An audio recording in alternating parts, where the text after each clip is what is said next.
Alrighty, people. Another day, another chance to learn about this 2025 rookie class. We are Woke it up. thrilled to be here with you.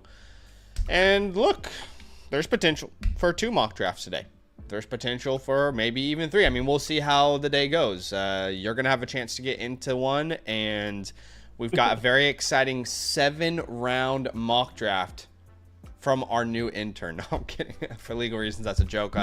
We were live 2 days ago doing a rookie mock draft, and we said all the mock drafts suck. Like, they're all either 1 round. The good ones are either just 1 round, or the ones that are 7 rounds, it feels like the people who make them just randomly select. And, you know, I was really looking at one. Do you know Walter Football?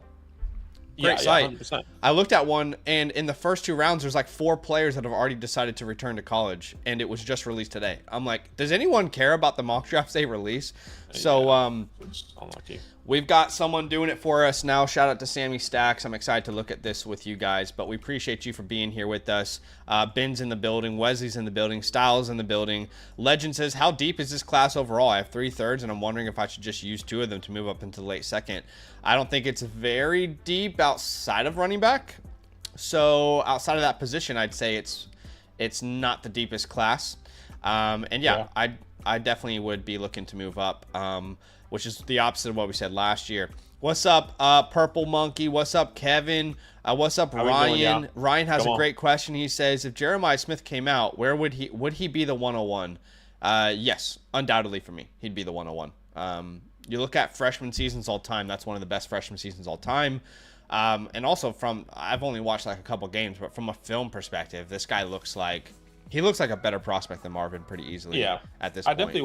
I watched some of Jeremiah as well. Is he technically eligible to come to the NFL right now? He's a true freshman. Okay. That's why it's so special what he's doing. Like, genuine true freshman, you know, ridiculous at his age what he's doing to these other people. But anyway, we appreciate you guys being here with us. What's up, Dominic? What's up, Clint? What's up, Tom? All the way from New Jersey, he says. New Jersey. New Jersey. Yeah, and you know the New Jersey Giants are there, so shout out to you. WG there too. JCM Clint Booty Clap King is in the building. We appreciate all you guys being here. Hey, be a friend, hit that like button. If you look at the stream pinned chat, you'll see that if we reach 100 likes, we will do a second rookie mock draft today. So if you want to see that happen today, all you got to do is smash that like button to show some love. If we reach that goal, we will go ahead and pop off together. Very excited. Got a video coming out for you guys tomorrow around mustache players. Yeah. And, you know, we haven't really talked about this, but you know, last year we recorded a lot of content and we released a lot of content, but we, looking back, felt like it wasn't always the best quality every time we released a video. And this offseason, we're going to approach it a little bit differently, guys. We are in a blessed position to have a video editor, and what we're trying to do is 2 videos a week, but the best quality we've ever released. So excited for you guys to see that starting tomorrow. 2 videos per week, and then when we get closer to the NFL draft and we ramp up, you know, content, we'll probably get to like 3, 4, and then in the NFL draft week itself and the week after, probably 6, 7 videos a week. But right now we are focused on giving you the best quality video rather than the amount of quantity in those videos. So we are very excited about this offseason. So much love from the community so far, but we are doing a 2025 rookie mock draft, and I imagine there are people out there right now who are asking the question, well, that's cool, but how do I get in to said mock draft? And Badaki, I'm going to hand it to you. Please tell us, how can people get into today's mock draft? Yeah, guys, join our Discord. That link is in the description and also in the chat, like I just put. Go to the Fantasy Lab tab with the orange footballs, and then go to announcements. That's how you can join each and every mock draft, whether you watch right now or later in the future. If you don't get into one today, that's okay. We're going to be doing a lot of mock draft. Like Zach said, quality over quantity, which means that we could potentially be doing a lot longer live streams as well. So keep that in mind. But I'll send that link out here. I did mess up earlier and send the link out instead of the link to the live stream. So I'm sorry for the people that got in earlier. We had to scrap that one. Anyways, sending that link out here in 3, 2, 1. There you go. I always have way too much fun with the emojis. the ones people decide to pick are always so funny to me. But all right, we are gonna get this thing popping. This is a 12-team PPR Titan Premium Super Flex mock. All right, and the landing spots have been determined by a 7-round mock draft done by our very first intern. It's kind of a joke. I mean, look, we don't really offer internships for legal reasons. That's definitely a joke. But big shout out to Sammy Stacks. In fact, Sammy Stacks has agreed each week to give us 2 7-round mocks. That's a lot of effort. 7-round mocks have intention behind them. Shout out to Sammy Stacks. And I'll say this, Sammy, I know you're watching. Get a Twitter so we can tell people to go follow you. And then you go ahead and say, here's my latest mock draft for Dynasty Land. And you put it on your Twitter, and we promote your Twitter, and it's a win-win, right? So, big shout out to Sammy Stacks. Okay, it's called X, whatever. Some people get so angry when I call it Twitter. I just don't care, okay? Yeah, no, same thing. But we are thrilled to be with you, thrilled to present Sammy Stacks version 1.0 7-round 2025 NFL mock draft. And we still have a spot left, by the way. Okay, never mind. Maple Serple. Maple Serple. So, may I present to you Sammy Stacks' first ever 7-round mock draft, version 1.0. And let's lower our screens a little bit. Here we go. So, he has Cam Ward to the Titans at number 1. Makes a lot of sense. We've heard a lot of buzz around that. He's got Travis Hunter to the Browns at 2. He's got Shedeur Sanders at the Giants, pick number 3. And, you know, it was interesting. I'll just say, I don't want to spend too long on this segment, but I was watching, I love the stock exchange. Obviously, I love our fantasy stock exchange guys, but the NFL stock exchange guys as well. You and I know one of our favorite channels.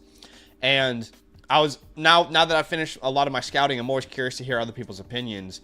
And there's a lot of people who don't feel like there is a first-round grade quarterback in this class, but based off of demand, there will be quarterbacks going in the top 5, and I think that's what you're seeing here with Cam Ward and Shedeur Sanders. I've said this before. I have a late first round on Shedeur, who would be my quarterback 1. I have a second-round grade on Cam Ward, but doesn't mean that these guys can't be great players. There's just a lot of areas that you wouldn't want to see from a number 1 overall pick as a prospect, but this is not uncommon. Ashton Jeanty to the Raiders at pick 6. I like it. They would build their entire offense around him and Brock Bowers. Tet McMillan to the Saints at pick 9. I think he actually complements Chris Olave very well. Luther Burden to the Cowboys. I think he would complement CeeDee Lamb very, very well. Then we get to see Emeka Egbuka to the Broncos. I've seen that a lot. That's become a very common pick, and it makes sense because they could really use someone out of the slot that they can feed targets to. Tyler Warren to the Rams is new, and it's spicy, but I like it. I like the idea of Tyler Warren going to the Rams. I think that makes a lot of sense for sure. Colson Loveland to the Chargers. I would be absolutely obsessed with that myself. Then we've got in the second round, Jalen Milroe to the Browns. This makes a ton of sense. In fact, I don't want to be disrespectful, but if I am a Giants, Titans, or Browns fan, I think I would rather have this route for my team where I just take a shot on a guy who's very talented but has a lot of growth to do in the second round, and I get a superstar and top 5 pick guaranteed. So I like this idea. But you guys got Shedeur Sanders. You also come back and get Amarion Hampton. And to all of our Tyrone Tracy truthers, yeah, this sucks for you, but it's a reality. It's a possibility. I mean, we talk about how it happens all the time to these late round guys who look really, really good. We've talked about how it happened to Damian Pierce before, Tyler Algier before. The Giants in the early second round said, you know what? We don't like watching Saquon Barkley dominate the NFC East. Let's get Amarion Hampton in this thing. A.O. Manor to the Raiders. They definitely need an outside receiver. Trey Harris to the Patriots. I can see Trey Harris going this high. I think this is the wrong pick for the Patriots. I said the same thing about Jalen Polk last year. I think they need a more solidified, polished prospect rather than like a project. Then we see Caleb Johnson to the Broncos. Yeah, 51. Isaiah Bond to the Bucks, pick 52. Travion Henderson to the Steelers, pick 53. That's a really fun spot, especially considering Najee Harris probably moving on. Jaden Higgins to the Patriots. My favorite player in the class, Jalen Royals to the Texans. I love that considering the injuries they have. Stephon Diggs, not a contract after this year. I'm a big fan of that pick. Jack Besh, another one of my favorite players in this class, and he goes to my favorite team. One of my favorite teams, the Washington Commanders. Perfect wide receiver 2 there. Tez Johnson to the Bills. Love that. Into round 3, where Quinshon Judkins becomes a Kansas City Chief. Dylan Sampson becomes a Cleveland Brown.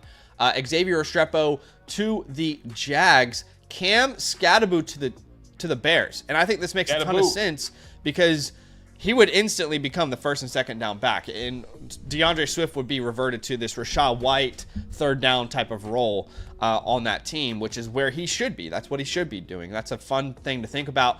Oh my goodness. You know what? I haven't gone this far into the mock draft, but I am so glad Sammy Stacks is showing my guy Woody Marks some love. He goes to the Cowboys in round 3. Love the hit rate of round 3 and 2. It's very close for these running backs, so I'll be drafting him. Jalen Knoll, another one of my favorite players, to the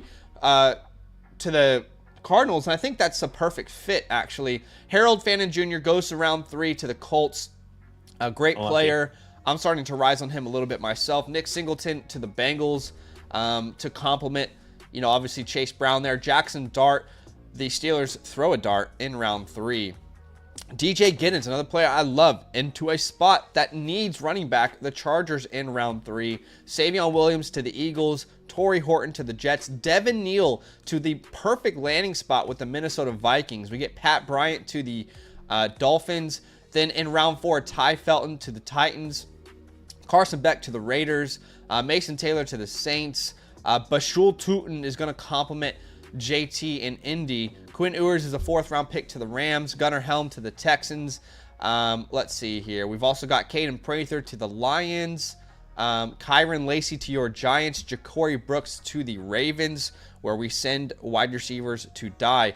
Oronde Gaz, I'm never saying that name right, but really fun player to watch, actually, to the Panthers. Matthew Golden to the Patriots. Luke Lachey to the Jets. Ollie Gordon to my Commanders. I'm not going to say anything. Will Howard to the Dolphins. Kobe Hudson to the Bengals. Antoine Wells to the Steelers. RJ Harvey to the Eagles. And then we go and we see Khalil Mullins to the Texans. Oscar Delp to the Cowboys. Kyle Monangai to the Ravens. And then if you want to look at rounds 6 and 7, be our guests. Go crazy, but we're not going to go that deep because there is a lot of time here to get through these mock drafts. So again, shout out to Sammy Stacks. He says he just signed the contract. 12-team PPR Titan Premium Superflex rookie mock draft. Let's get this thing going. We reserve the right to pause at any moment to talk about a player and a situation. So let's let this thing roll. All you got to do is tell us in the sleeper chat who you're drafting, and we will make that happen. So at the 101, we do see Ashton Jeanty come off the board. Remember, he was the 6th overall pick to the Las Vegas Raiders. Great fit. I think the Raiders have a lot of needs. I don't think they go running back that early, but when you have a weaker class and a generational player, a lot of times that pushes a guy into the top 10. So I could definitely see it happening. Again, remember, pick 6 to the Raiders, 6th overall. So we have Ashton Jeanty off the board at the 2nd overall pick. And I've said this many times, Badaki. I believe the 102, there are 7 players that are worthy of being drafted at the 102. It's a huge tier for me. And we see Amarion Hampton coming off the board here at the 102. Where did he go? Amarion Hampton went to my beloved New York Football Giants in the early 2nd round. One of the first picks in the 2nd round. We like the hit rate of those 2nd round picks. Let me actually pick all that information up for you guys. But 2nd and 3rd, obviously 1st round hit rates through the roof for running backs. I mean, if you look historically, it's tough to miss on a 1st round running back. Of course, there are cases like, I guess, Sony Michel, you could say, was technically a miss. But 1st round running backs, really tough to hit if they stay healthy, or really tough to miss if they stay healthy. And in the 2nd round, you got a hit rate of 65% for the running back position. At least that's in the last decade. So I think that's a really safe pick, and it makes a lot of sense to make that pick there. Yeah, yeah, I definitely understand that. I like Omarion Hampton for sure, especially going to the Giants. Sucks with Tyrone Tracy. All right, I'm stuck between 3 players. 2 players I do like. 2 players I think should go here. 2 landing spots I personally think I'm not in love with. I think a lot of people do like some of these landing spots. So I might switch it up. Okay. And see if I can spice things up here. And I like the draft capital. A lot of suspense here. Middle of the second round. I'm gonna go Caleb Johnson. He went to the Broncos. Oh yeah, no, I think that's honestly, that doesn't seem crazy to me. Like I don't think this is out of pocket at all. Yeah. I think he's as worthy of any other player that's on the board of being the 103.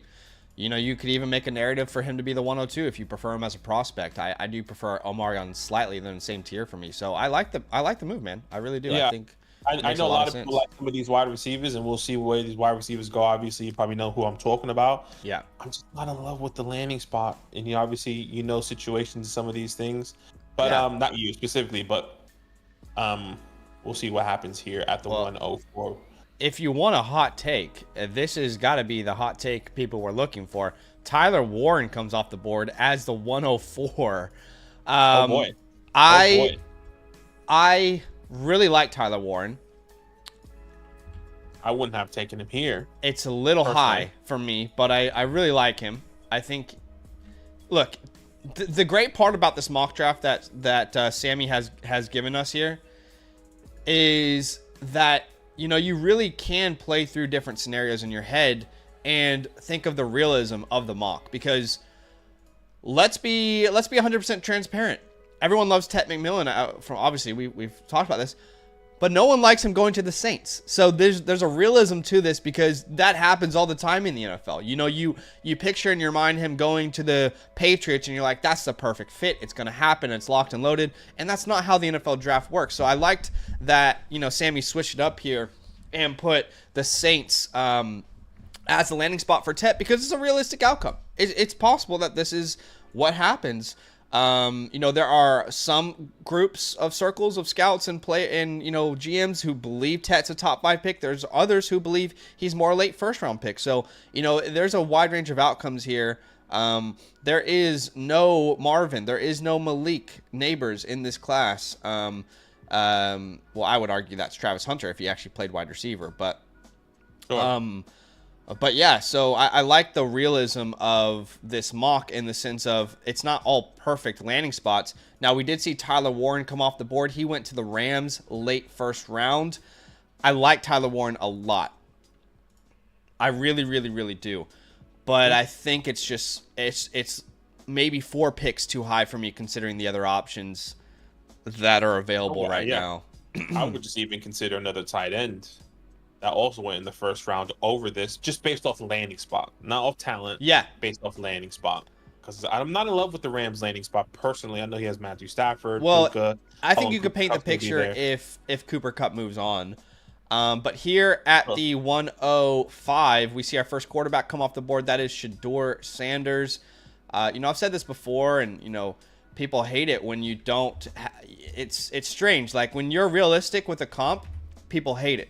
And when you love a player so much and you give a ceiling comp, people hate that as well. There's like no in between. People are just angry at the world. But I've said this before. I think he's like a Tua Tags type of player.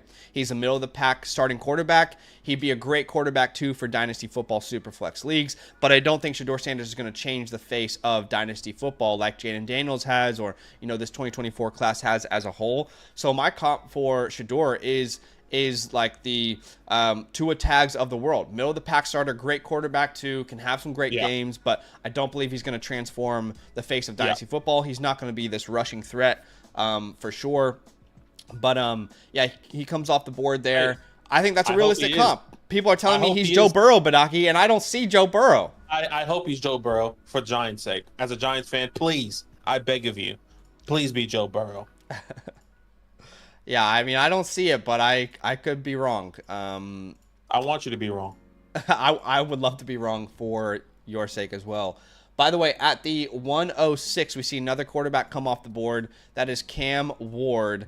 And, look, here's the deal. Like, in the mock draft we're using, both of these guys are top 3 picks. And you can make the argument that we don't know how to scout quarterbacks. And you can make the argument that, follow the draft capital. That's a fine argument to make. I have a lot of questions around these quarterbacks. I think there are safer picks on the board. But if you want to hit and swing on upside in a Superflex League, I totally get why you would make these picks for sure. At the 107, we do see Ted McMillan come off the board. Remember, he is a New Orleans Saint, and he was the 9th overall pick, I believe. Yeah, he was a top 10 pick, 9th overall, going to the Saints. And I'll speak a little bit about Ted. I'm just not in love with the situation. Like, if you're telling me the Saints go out and, let me ask you this: are you taking Ted above some of these guys with these landing spots if Kirk Cousins is there?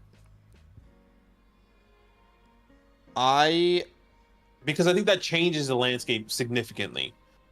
I think it's different for me because the majority of people in Dynasty right now who cover Dynasty have him as like the number 1 wide receiver, like, for the most part.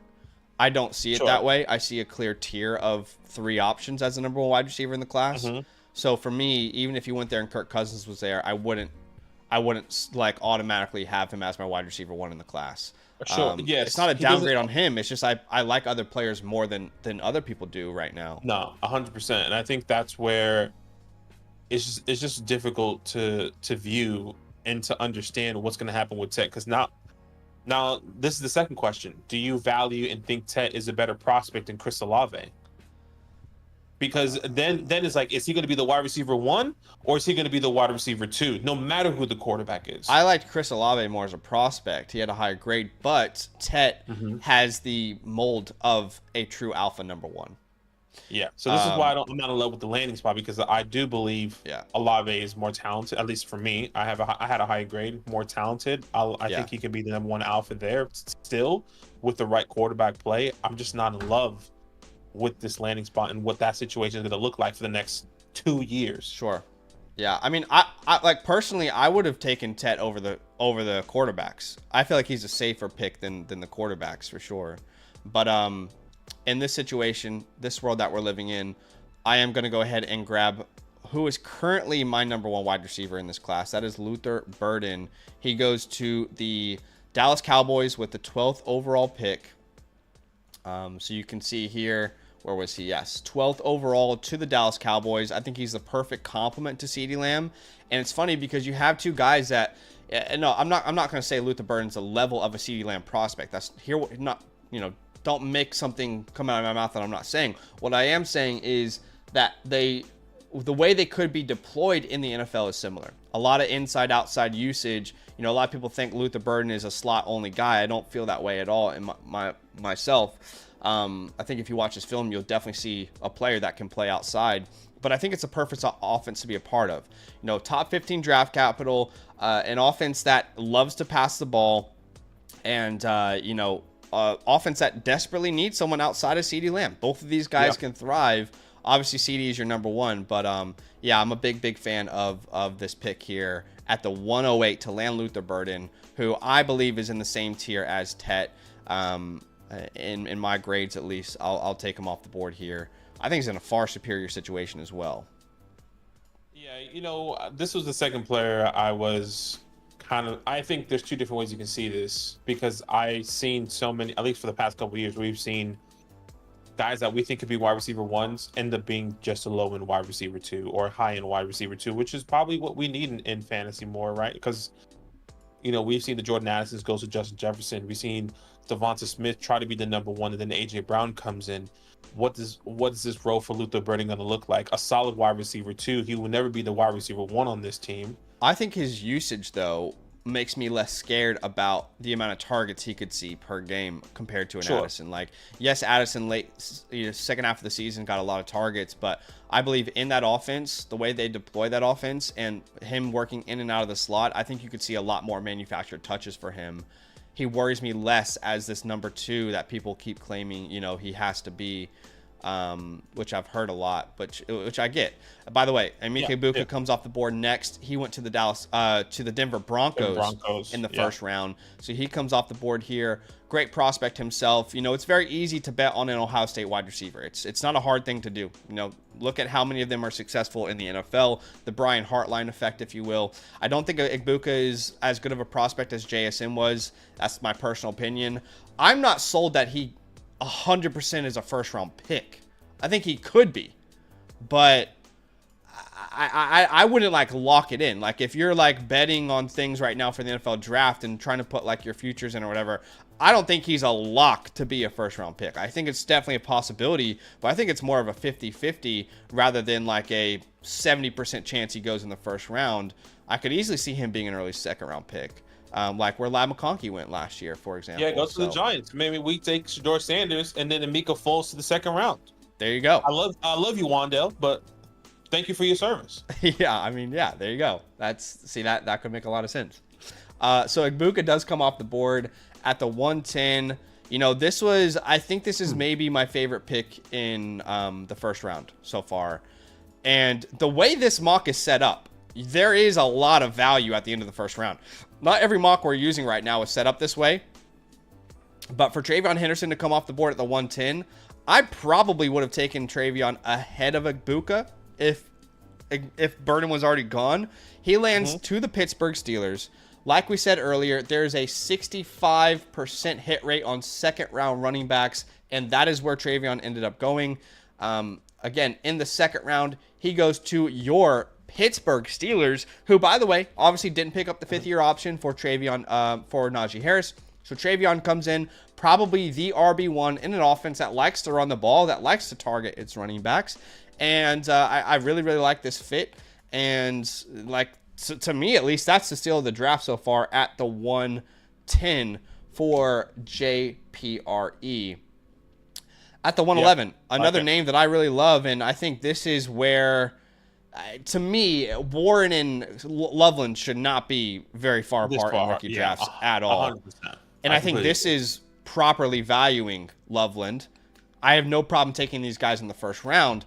I don't feel great about valuing them higher than these quarterbacks and some of these wide receivers and running backs, but Loveland comes off the board, first round pick to the Chargers. Obviously, the connection is there with Harbaugh, his former coach at Michigan, but I love Loveland. He's my tight end 1 in the class. He's in the same tier as Tyler Warren. Again, if you don't have Tyler Warren as your tight end 1, it feels like right now, at least, people think you're an idiot. And that's fine. I've been called that many times in my life. But I think Colson Loveland is exactly what you want out of an NFL fantasy tight end. Like, if we were scouting these players, Badaki, and we were actual GMs, totally, give me Tyler Warren. He's going to help my football team in more ways than Colson Loveland probably will. But if I'm drafting Colson Loveland as a GM in the NFL, I'm not drafting him to help me in the non-fantasy ways. I'm not drafting him to help me in my run game. I'm drafting him because I believe he is a true wide receiver playing the tight end position threat that I can get involved as a focal point of my offense in the receiving game. So for, all the success we saw out of Will Disley with the Chargers, what happens if you put Colson Loveland in that role with Justin Herbert? I mean, and you've also got Greg Roman, who has this vast history of tight end success. I would easily put Loveland over Tyler Warren if this is how it shook out. And, Harbaugh just loves his guys. He's going to get the ball to his guys, especially if that's one of his old players. Wasn't he the one? He drafted like 6 or 7 Michigan players last year. Being the Chargers head coach. Not 6 or 7, but he drafted quite a few. You're right, 100%. Yeah, maybe not 6 or 7, but yes, he drafted a lot. Anyways, it is exciting. I think this is the best landing spot for the tight ends. In my personal opinion, I like Tyler Warren. This is ideal. This is where you want him to go. Yeah. And, I don't know if I'm reading Timothy's comment here correctly or not, but, the way I'm reading this is he's saying that I'm insinuating that I believe Tyler Warren's a blocking tight end. That's not what I'm insinuating, guys. You know, he says blocking tight ends rarely get first-round draft capital. You have to be a good receiver to get that capital. That's not what I'm suggesting whatsoever. I do believe Tyler Warren is an incredible receiver. He's not the best route runner. But if you look at pure, like, ball skills, easily the best ball skills in this class out of any tight end. But yeah, that's not what I'm suggesting at all, if that's the way it's coming off. I think Warren is a fantastic player, but the belief in the community right now is Tyler Warren has to be your tight end one. You can't have a different opinion, and I think that's a bit silly. I think that's very, very silly. All right, so at the 112, at the 112, we see Trey Harris come off the board. Where did he go? Can you remind me? He went to the Patriots in the early second round. Okay. And kind of like what you were mentioning earlier when you were talking about him, when we were going through the mock draft, another project player, kind of when you think of, you know, the Pokes. Now you think of Trey Harris. He's still not a dominant wide receiver. You kind of hope that. I would more compare him to Christian Watson. I think Polk was. I think he had a very low ceiling coming out. I guess not in the sense of talent, just like, okay, they're going in not to be the number one. It's going to be a project. It's going to be a couple years if he does break out to be the guy. Yeah. Anyways, continue. No. I agree with what you're saying. Like, Trey is a project player, no doubt about it.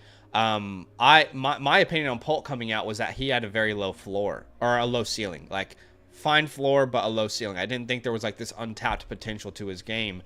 I do feel that way about Trey Harris. I do think he's a true project type of player, a Christian Watson type of player. His upside is through the roof. I mean, you look at this guy, highest yards per route run in the class by far. Number one, no one over 5 yards per route run. He clears it easily. He's got that deep speed, down the field threat, developmental type of upside, ridiculous highlight grabs, high reception percentage. But I'm getting a lot of Christian Watson vibes. There's a lot of, concentration drops on film. He has the upside to be a Nico Collins type of project. That doesn't mean he's going to be Nico Collins, right? Because not every Nico Collins becomes Nico Collins, but he has that type of pathway is a possibility, but he also has a possibility to be the next Jonathan Mingo. Like, there's a huge wide range of outcomes for him, but I understand if someone wants to take the shot on him, say, hey, look, I don't like the class that much anyway. I'll take a shot on a guy who you says has upside, so I don't think it's crazy if someone wanted to do that. All right, that's the end of the first round. We're going to ask the chat. We used to do this last year. We're going to bring it back. Who do you believe was the best value pick in the first round? Let us know. Just give us one name. Who do you believe was the best value pick in round one? Again, considering the landing spots that we're using today, which I did put in the chat for you guys. And let me copy that again. This is the landing spots here for you guys to have a look at the mock draft that we're using. We're getting a ton of Tet McMillan answers. Tet, 2, 1, 3, 4, 5, 6, 7, 8, 9. We're getting some Burdens now. A couple Burdens thrown in there. Luther Burden, I like it. We're getting a couple Hendersons as well. Another T. So it looks like the consensus believes that Tet McMillan was the best steal of the first round. What is your opinion, Badaki, as we get into the second round here? Yeah, I agree with the chat. It's either Tet or Loveland. If I had to choose one based off landing spot, it's definitely Loveland. Based off talent, it's probably Tet. Falling to the 107 feels exciting for sure. Yeah, I can definitely see that as well. All right, let's get into the second round here. Plenty of players available that are still in very favorable situations. So, yeah, still a lot of reason to be kind of tuned in here. At the 201, let's have a look. Because the great thing about this mock draft is it gives us a lot of pictures that we can paint in the second round of these rookie drafts. It really allows us to explore the possibilities of, could the class actually be good? You know what I mean? So, at the 201, damn it! I was hoping he would fall. I mean, yeah, this is, if last year Lad McConkey and Jalen McMillan were my guys, Jalen Royal is very close to being that for me. He comes off the board here. He goes to the Houston Texans in the second round. Man, there is the ceiling for Jalen Royals. It doesn't exist. There is no ceiling for a player like Jalen Royals. Honestly, you watch the film, you see a player that you could easily see being an absolute superstar in the NFL. And a lot of people are going to pull up, the box score. They're going to see his stats and they're going to say, well, what happened this year? Well, he only played 7 games this season. But he was on pace, if he had a full season, Badaki, he was on pace for 103 receptions, almost 1,600 receiving yards, and 11 receiving touchdowns. And don't get it twisted. This is not just a player who's taking advantage of the Mountain West. This is a player who has incredible film, super fun player to watch. There's a little bit of Rashee Rice to his game. As a route runner, there's still some development to be done, but we've said that before, and other players have come out and have made that development in year one. Ridiculous yak threat, had one of the highest yak per receptions in the class, great body control, legit versatility at 6 foot, 205 pounds. You can play him anywhere all over the field.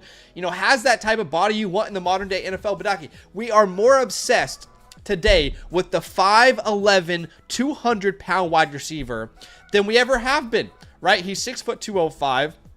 We are not obsessed typically with the 6'5", 220 type of wide receivers anymore. Doesn't mean that we can't be. Doesn't mean they can't be great players. But these are the type of players that we are starting to really fall in love with. True, legitimate versatility. And that word, versatility, gets thrown out way too much. He genuinely fills that mold of a versatile player. There's some Rashee Rice there. There's some George Pickens there. I'm a huge, huge fan of his game. I don't think he gets out of the second round. And in this mock draft, he went in the second round to the Texans, who have a huge need at the position. Yeah. Love it. Love the pick. It's going to be interesting. Do they bring back Diggs? Tank Dell, obviously, knee blew up. Yeah. Tank Dell's injury is about as bad as it gets. Yeah. So, he's definitely going to have a role in this offense because you kind of expect Tank Dell to be out for a good portion of the season. Stephon Diggs, if they do bring him back, could hinder his production in year one, but in the future with this offense could be very, very exciting. Yes, I 100% agree. At the 102, by the way, we had Jalen Milroe go off the board, and project player goes to the Browns in the second round. What are you thinking here with your pick? I'll just quickly say on Jalen Milroe, if you ever take a shot on a quarterback that is not in the first round, I said this last year as well, it has to be someone who has rushing upside. And Jalen Milroe has rushing upside. Only 12.5% of quarterbacks drafted in the second round hit for fantasy football, and the only ones who hit really have that rushing floor. So if you're going to draft someone in the second round, better be someone with rushing upside, and Jalen has that. Otherwise, you just completely avoid. Like, for example, if Quinn Ewers is a second round pick, you will not see me touch him. Same thing I did with Will Levis as well coming out. No, makes sense. All right, I'm on the clock here, or was on the clock. I'm going to go for another running back. I'm going to go with... Look, I'm going based off landing spot. Don't take him. I'm not sure who you're talking about or who you think I want you to not take who I think you're taking. So please don't take who I think you're taking. Well, he's in the third round. Oh, no. He went to the Los Angeles Chargers. Oh, that's a good pick. I like that. And that's DJ Giddens. I like this opportunity. If you're getting a third round capital running back, most likely, are you bringing back J.K. Dobbins? I'm not sure. Obviously, he's dealing with injuries. He's dealt with injuries before he got injured. Before the injury, if I'm not mistaken, he was a top 15 running back throughout the season. So I think that's really exciting. And if they don't think he's going to be continuing with this team, DJ is instantly the RB1 on this offense with a team that loves to run the ball and was establishing the run on the ground all year. Yeah. I mean, give it a DJ, please, dude, immediately. I love the pick. I love DJ. Had him on a video recently of sleepers I'm going to draft everywhere. If he gets his draft capital, he won't be a sleeper anymore. I just don't hear anyone talk about him, so I love that we are able to talk about him here. The analytical profile, very impressive. 6.4 yards per carry. Over 4 yards under contact per attempt. A very high percentage of missed tackles forced as well. Great breakaway percentage, a bunch of explosive plays. And what people don't know about DJ Giddens is that he had a very late start in football, Badaki. I don't know if you know this. I don't know if anyone out there, maybe it's, sharing information and we can share together. But he did not start playing football until his sophomore season of high school. And because he didn't start playing football until he was a sophomore in high school, he was not on anyone's recruiting boards or, no one was thinking about him as a recruit. He came out as a 0-star recruit. And that's the reason behind it, because he's a late start in football. He wasn't someone on a lot of people's, radar, but he's a special player, man. I mean, watching him in the open field is a piece of art. He is so fluid with every step. Kid is special. I'm telling you, there is something special about his game. I'm seeing Chuba Hubbard. I'm seeing Tony Pollard. I love this pick to the Los Angeles Chargers. Big fan of it, and I'm definitely going to endorse it alongside of you. Now, yeah, love that. We do see Quinshaw Judkins come off the board here next. He went to, I believe, the Chiefs in round 3. Yeah, he went right? to the Chiefs. That was the guy that I was also considering. I'm a little bit scarred with Clyde. Not going to lie. Sure. Even though Clyde was a first rounder. Yeah. And I know they got Pacheco on the 7th, but they just love to throw the ball too much. Patrick Mahomes. Not really. I feel like I heard somebody say, I don't know if it was you or somebody online, it's like, why would you take the ball out of Patrick Mahomes' hands? In the clutch, yes, but they have actually been a very high percentage rush team since Pacheco started kind of taking over. They've been very, very run focused actually in the last couple of years, which has made Patrick Mahomes irrelevant in fantasy. But in fantasy, yeah, I like the pick of Judkins going there. I think it makes a lot of sense. I don't know that Judkins and Pacheco complement each other, so yeah, that's gonna be interesting. I don't know how that dynamic would work out. But this clearly indicates to us that they wouldn't sign Pacheco long term if this is how it would play out. But yeah, okay. So JHL44, he says no hate on Nick Chubb, but he said he looks toast. It looks like dust, and I agree. Brother, so he's gonzo. Thank you for your service, man. Dylan Sampson comes off the board here. I was preaching that last year. Where did he go? He went to the Browns in the early second round. Did he go Browns 3rd, right? Oh, sorry, third round. Third round, yeah. Third round hit rate still very, very high, over 55%. So I like that pick. I think that makes a lot of sense to take Dylan Sampson there. Sampson, dude. This class is so insanely stacked at running back that there are like 5 running backs that you could say are like every video you watch anywhere in Dynasty football. There are 5 running backs that you could be like, why the hell aren't they higher? This player should be higher. That player should be higher. Guys, there are like 20 running backs that you could make a case for being in your top 7 rankings. That's how good this class is. And Dylan Sampson's one of those names that sometimes gets forgotten about. I like the pick a lot. I think it makes a ton of sense. By the way, shout out to Waffle Houser. Appreciate you, man. He says, if Zach says a wide receiver is good, I listen. Add up all the people I trust more on wide receiver scouting, and it's a combined 0. Wow. That's I have never had a higher compliment than that, especially considering the fact that the wide receiver scout god himself, Matt Harmon, exists. That is potentially the kindest compliment I've ever gotten. So thank you. That's about as kind as it gets. I appreciate you big time. Alec A.O. Manor comes off the board. This is someone I need to scout for V2 of our rookie draft guide.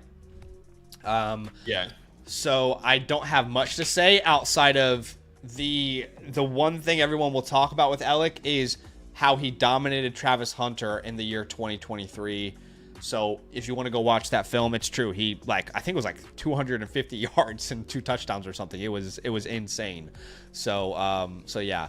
By the way, if you guys are wanting the link to today's mock draft for the landing spots, I'll put it in the chat. It's also in the description of today's video or today's stream. So at the 207, Styles rips my heart out of my chest. Go ahead, Styles.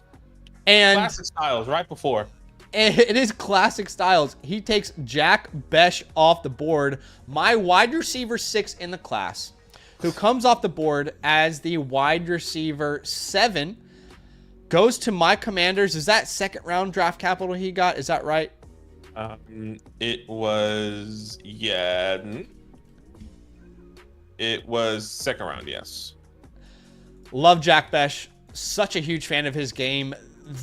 He's a special player. I really, really think he is. Like, the combination of how he moves in the open field, his route running prowess, combined with his size it's very rare to find a player like that. Typically with his size and his bulkiness, route running is a problem. That is not the case for this player. And I'm not saying he is this guy, but it reminds me a lot of when I watched Puka Nacua out of BYU. It reminds me a ton of that film where I was just really impressed by a big body who moved so fluidly in the open field. Great route runner. I'm a huge fan of Jack Besh. He'd be the perfect complementary piece to Terry McLaurin in that offense. And I'm on the board next. I'm so glad I finally get to put some respect on this guy's name, because every mock draft we have used has not talked about this player. They have not shown him any love. This is my running back 5 in the class right now. I may need to reassess if we don't get the right capital, right? Draft capital is very important to our final grades. But no, Woody Marks gets a 3rd round pick to the Dallas Cowboys. I am such a huge fan of Woody Marks. I might be highest on him of anyone you've seen. In fact, most people comment on our videos and say I'm an idiot for having him this high. I don't know what there's not to love about Woody Marks. Like, the only thing you can say about his game that you don't like is that he's old. You can say, well, he's a 23-year-old guy. Okay, fair enough. All right, that's fine if that's where you feel. But he's USC's first 1,000-yard rusher since Ronald Jones in 2017.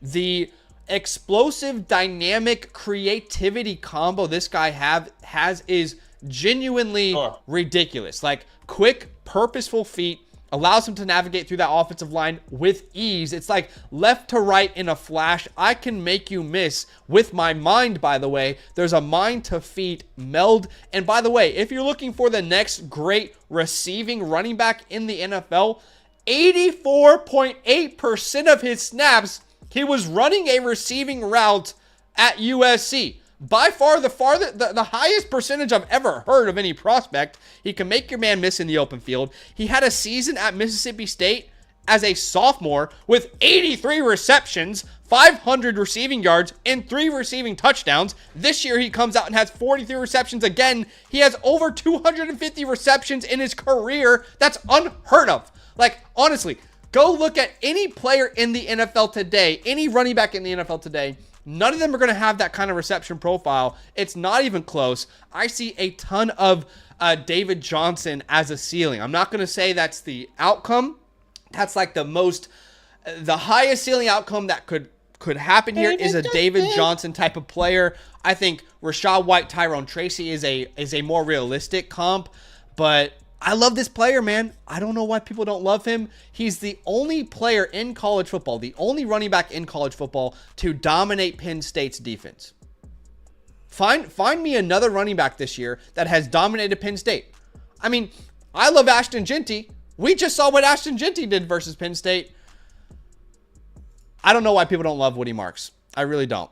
This is why I said this is someone's reply. Bruh, he's 24. That is like the one thing people keep saying. He's old. Okay. Like, I stopped caring about these like age-based models a long time ago. But I don't know. Just my opinion. Yeah, I mean, I'm excited to see who Woody Marks. I haven't scouted him. I was watching DJ get in yesterday, actually. So I drafted him. He's my next up, actually, Woody Marks. Could be interesting. What's he go to again? The Dallas Cowboys. I didn't even talk about the situation. It's a perfect situation. He's exactly where he could thrive in fantasy football from day one. At the 209, another great pick here. Cam Scatterboot comes off the board. I'm a big fan of his game. I can't, people, there's a whole bunch of different comps out there. I can't help but see David Montgomery.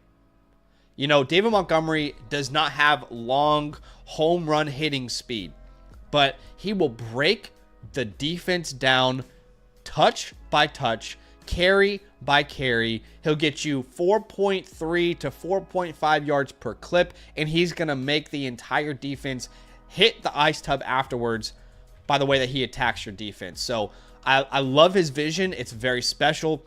Missed tackle force ability, real nice as well. He goes to the Bears. I think he instantly would become their first and second down back over DeAndre Swift. So I love that pick. Yeah, I'm okay with that. Swifty, Scatterboot. Let's see who else is next here. At the 210, Jackson Dart. Okay. I don't have a photo for him. We need a photo for him. I'm going to send you a message about that.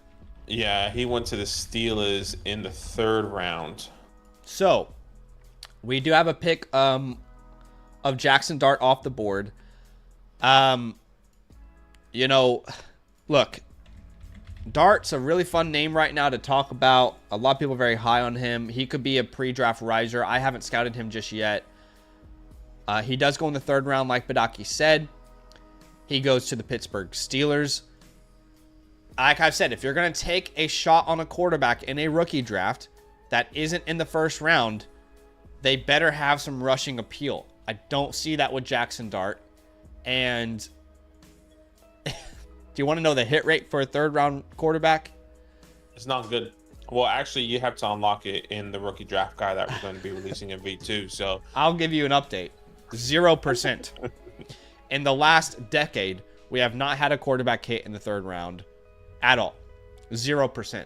So I'm just not a big fan of that bet myself. It doesn't mean I'm right, but it's just not a bet I really want to make. How about at the 211? Yeah, the 211, Devin Neal, he goes to the Minnesota Vikings, which I do like as well.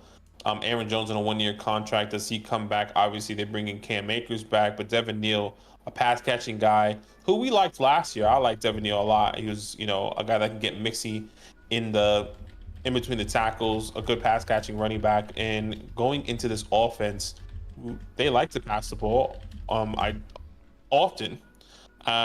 not take a shot on Devin Neal, especially in the end of the 3rd round? Yeah.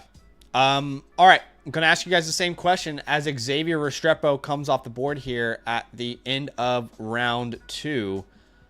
He went to the Jags, round 3. Is that right? Xavier, I think he does. Give me a second. Yeah, he went to the Jags in round 3, early round 3. So I'm going to ask the same question that I have asked in round 1. Who do you guys believe is the best value pick in round 2? Based off the players that have been drafted thus far, who would you point to and say, yeah, that guy got a incredible value? I'd love to hear your opinions. Love to hear your thoughts. I'm just updating my rankings and making sure I know who's actually come off the board before we go on to our next players. Who do you think, Badaki, is the best value pick in round 2 before we get to the chat? For me, I think it's... I personally like DJ. Maybe that I'm biased, but that's not really a value. I think that's probably where he needs to go. So if I had to choose one, I'll probably choose Jack Betch. Just because he's going into a wide receiver 2 role. You know what's going to be happening there. That's where I'm at. There's a lot of great opinions in the chat right now. We've got someone say Jack Besh, Jaden Higgins, who hasn't been drafted yet, Restrepo, Judkins, A.O. Manor, Judkins, Neal or Milrow. Let's see, Quinshawn, Woody Marks, another Woody Marks, Samson, hands down, Singleton or Judkins, Devin Neal. I was kind of leaning Devin Neal myself as well. I was tossing up Devin Neal, Scatterboot, and Woody at the 208, But for Devin Neal at the 211, you have the potential 3rd round pick who could be the starter for the Minnesota Vikings next year. That's an incredible pick, I think so. But you could, look at all the opinions in the chat. This is the reality we're living in. There's a lot of names that could be great values here in the 2nd round. And if the draft capital is anywhere reflected in real life the way it is today in this mock draft we're using, I will be much more optimistic on this draft cycle. I would be much more optimistic if this is actually how it panned out, which we don't know. I'm going to put the landing spots in the chat, by the way, if you guys want to see those. But yeah, Sammy, I need you to do the next mock draft, and everyone is a terrible spot. Please, because we need to come right back down to earth, because we had this a couple times and oh, shit. Yeah, well, last year we were just excited because we had so much depth. This year, it's probably going to be like, all right, if you got like the 107, after the 107, you got nothing. Yeah. Anyways. Well, that'll be tough, but I mean, let's get tough. maybe a little more difficult. Not complete worst case scenario, because then there's nothing fun to talk about. But yeah. Hey, shout out to the over 300 people watching the stream. Appreciate you guys for showing some love today. We had a like goal of 100 likes to do a second mock draft, and you guys smashed that out of the park. You guys are absolutely incredible. Thank you for the love. Thank you for the support. If you haven't hit that like button yet, consider being a friend and hitting that like button. I mean, shoot, I'm going to set an audacious, unrealistic goal for this next one. Okay, so we will do a second mock draft, but if we hit, because we really need to do other things today, so I'm going to say if we hit 400 likes equals third mock draft. I'm going to do something that I don't think you guys can do. All right.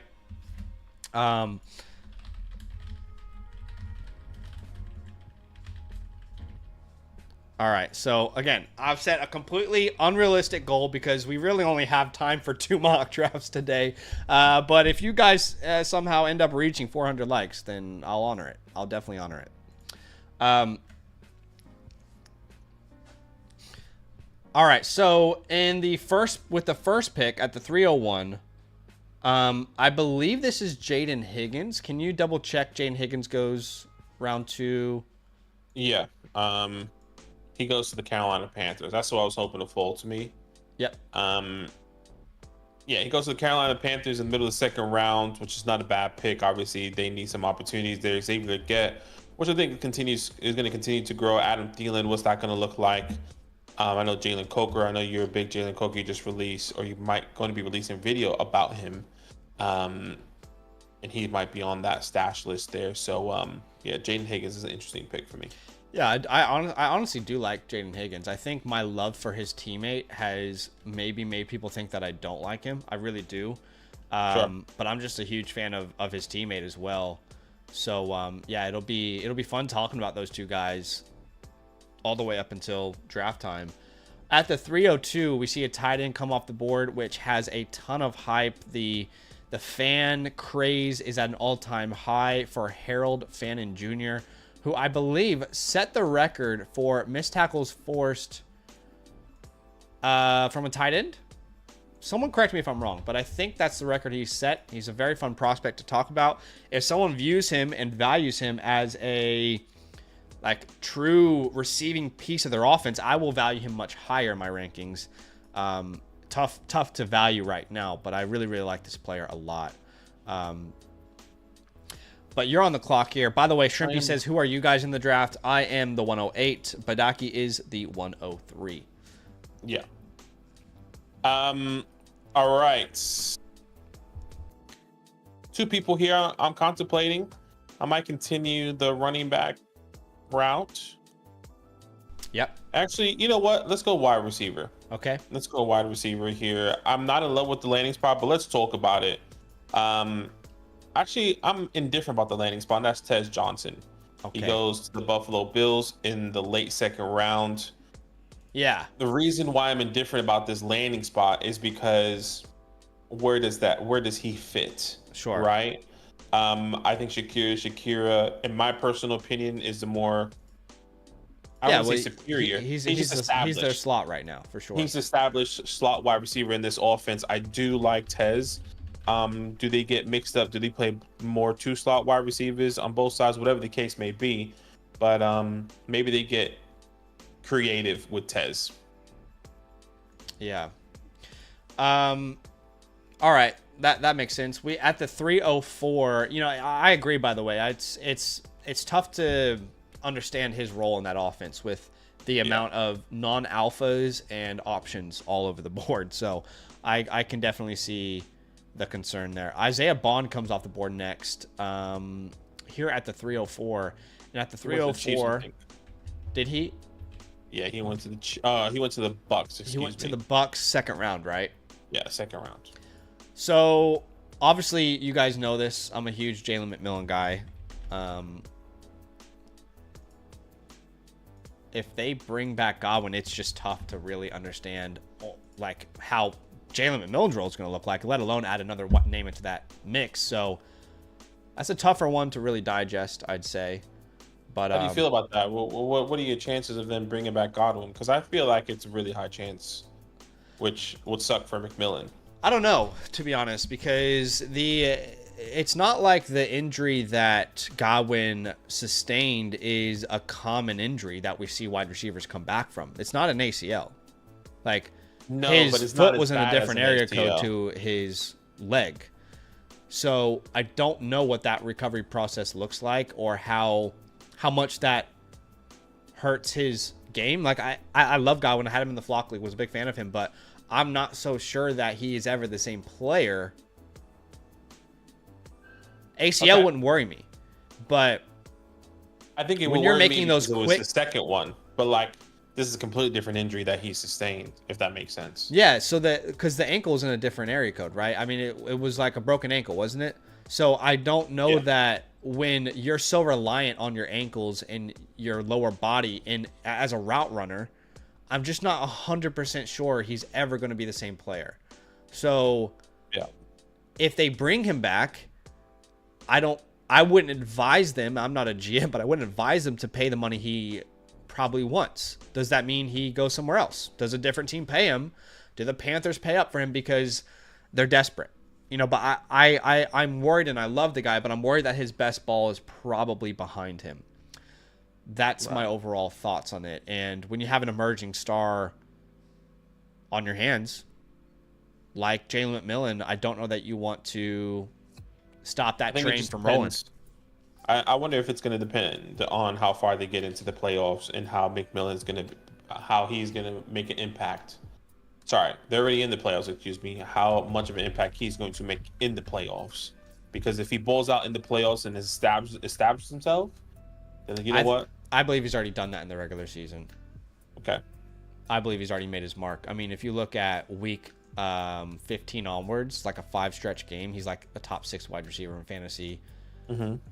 Really impressive production. I think he's already established himself. But yeah, at the 305, another name that I don't have a graphic for, which we'll need to make one, that is Torrey Horton.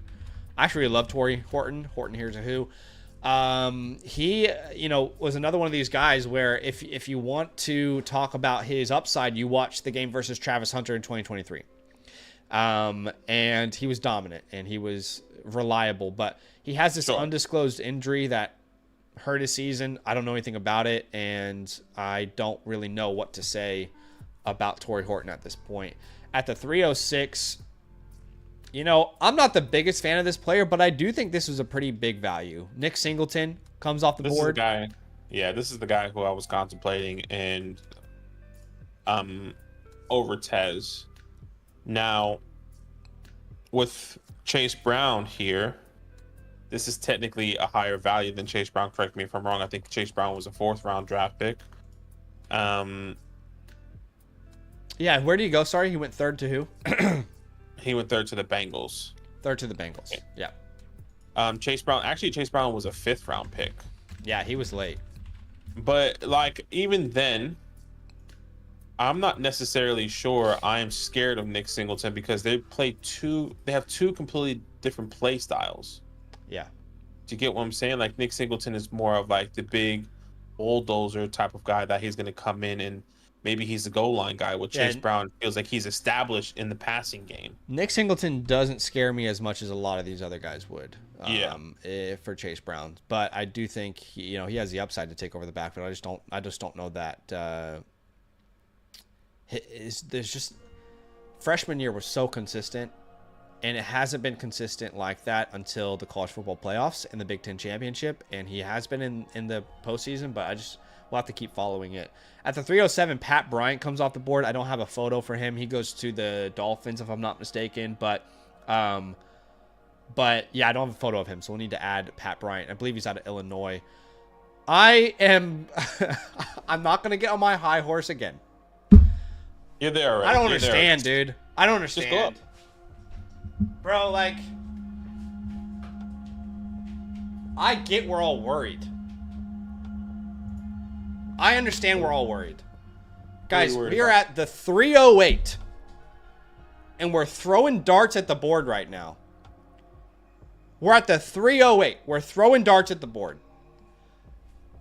The number 2 overall pick is still available. Yeah, but here it said he got drafted as a cornerback. I don't give a shit.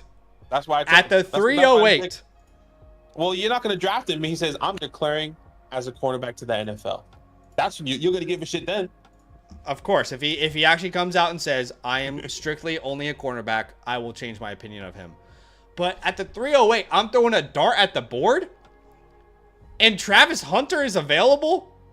A guy who I believe, if he declared as a wide receiver, would be my wide receiver 1 in the class. I don't know, man. Like, how is this guy available in the late 3rd round? Like, are you guys not willing to take these shots? And I don't know. So, I would have taken probably Travis Hunter over every player in the 3rd round, easily. Most of the players after Woody Marks, I would have taken him over. So, sure. I don't know, dude. I'll say this. I think he's a better receiver than a cornerback. I think he can be a true top 10 receiver in the NFL if he dedicated his life to it.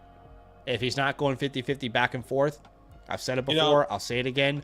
I think he absolutely can be a top 10 receiver in the NFL. 100%. There's no doubt in my mind. I was watching some stuff, and some people think that. Well, I was watching mainstream media, and then I was also watching some. I forgot who the content creators were, but they were saying like you keep saying like you think he's a better wide receiver than cornerback. A lot of people believe, specifically mainstream media, believe that he's a better cornerback than wide receiver. I've heard that a lot. Yeah. Which is interesting. I think he can be an elite cornerback, but I think he's a better wide receiver. I really do. They say that he can make more money as a wide receiver. 100%. But his ceiling, and the best player that he could potentially, the best individual player that he could potentially be is a cornerback. That's what I'm hearing. And I don't believe that, and I don't trust mainstream media. I haven't for a long time. I have. That's why I'm saying like I'm not going off their word. I'm just saying it's interesting that that's how they're viewing him, and how other people, like other creators I've heard, say that as well. Yeah. And when I said that, I acknowledged that I haven't heard anyone say it either. So I'm aware that it's not I'm aware that it's not consensus. I honestly believe, like, I don't know how anybody watches his wide receiver film and doesn't see like an elite wide receiver prospect. If he dedicated his life to it, and you take into the context that he's only 50% of his life is dedicated to this specific role, the amount of time he would have available to him. Was he versatile in college as well? Was he back and forth? I mean, excuse me, in high school? No idea. Was he in high school? No idea. It's a good question. Does anyone know that? Was he 100% receiver or CB in college or in high school? But yeah, I don't have the answer for you, but yeah, look, I struggle to understand how people don't see an elite potential wide receiver. Like, think of Devonta Smith at his absolute best every single game. That's kind of like the vibes you get. You know, vibes. Come to New York, baby. Anyway. I don't know, man. I don't know. But Kyron Lacey comes off the board. I don't have an image for Tootin, so maybe we'll stop after the 3rd round and get a new mock going. I don't have a Tootin graphic. I don't have a Savion Williams graphic. So we'll need to add that. I'm just writing down all the names that we need to add. Devonta Smurf. And then with the last pick here, we'll call it in the 3rd round, and we'll get another mock going. You guys will have a chance to get in. With the last pick, maybe it's still the draft. And that is Jaden Higgins' teammate, Jalen Knoll. I know it looks like Noel, but it's actually Knoll, as in like the Florida State Knowles. But yeah, I love Jalen Knoll. I think if there's a lot of reasons to love Jaden Higgins. There's a lot of reasons to love Jalen Knoll. To me, this is like Josh Downs, but he's wearing a Halloween costume, so no one can see that it's Josh Downs. This is Josh Downs. The amount of people who are obsessed with Josh Downs coming out of North Carolina was through the roof. It was like everyone's favorite sleeper. And to me, this is like the Josh Downs of this class, but no one wants to talk about it for some reason. I don't understand. Yeah. I think he's going to be an extremely productive slot receiver in the NFL. In this mock draft, he goes to the Arizona Cardinals, and I'm obsessed with this guy. He can stretch the field. He can play the slot. He played 26% wide, 71% in the slot this year. But he has the body to play out wide, by the way. 5'11", 200 pounds. What did I just say earlier this in the first round? We are obsessed with guys who are 5'11", 200 pounds. That's exactly what Jalen Noel is. Yeah, can play in the slot, can play outside. Ridiculous route runner. Has the bag, if you will. Like, if you're looking for a good route runner, this guy has it. Like, this guy has everything you're looking for. If you're a sucker for, like, that clean, crisp route running, you'll fall in love with him. Can stretch the field, pretty decent hands, quick burst, shiftiness in his game as a yak guy. I think there's a lot of Josh Downs here. There's a lot of Darnell Mooney here as well. If you said Josh Downs, take his slot specialty, mix it a little bit with Darnell Mooney, who can play on the outside, I think that's a very good player. I think that's what Jalen Noel can offer an NFL team. So I'm a huge fan of him. Yeah, so love the pick here at the 312. Love it. All right, Badaki, we are going to do another mock draft. We'll probably make this one quicker, but we are going to do another mock draft. We set the goal as 100 for the second one, and you guys smashed it out of the park. But if people want to get into this second mock draft, how can they go about doing so as I send it to you on Facebook? Yeah, guys, join that Discord. That link's in the description. I just put that link in the chat as well. Put it there twice. Join that Discord. Go to the Fantasyland tab with the orange footballs on the left there. And then go to announcements. That's how you can join each and every mock draft, that whether you're watching here or now, or you're watching later. Okay, so join that mock draft. It is first come, first serve. And then whenever Zach gets into that, I would then send that link in that Discord channel. Okay, yeah, I'll go 4.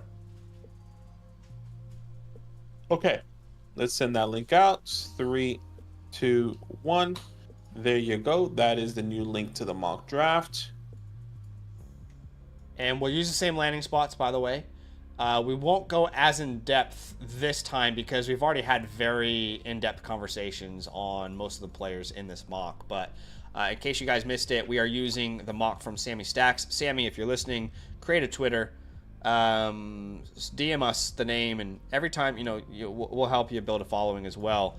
But I'll paste a link to the landing spots in the chat here for everyone. But yeah, we still have 2 spots left. So if you want to get in, now's a great time to do so. We have a unrealistic goal for the third mock. If we reach 400 likes, we'll do a third mock. The reason I set that so high is because, honestly, we don't have the time to. So if you guys do something absolutely insane and you go crazy and somehow we end up with 400 mocks, we'll honor it, but we really only have time for one more. So Time for one more, yeah. We gotta go. We gotta do some stuff for you guys, man. We got one more spot here. No one likes the 112.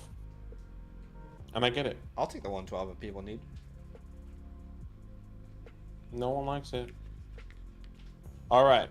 I think we are full. We are full, yes. So again, 12 team, super flex, PPR, Titan Premium.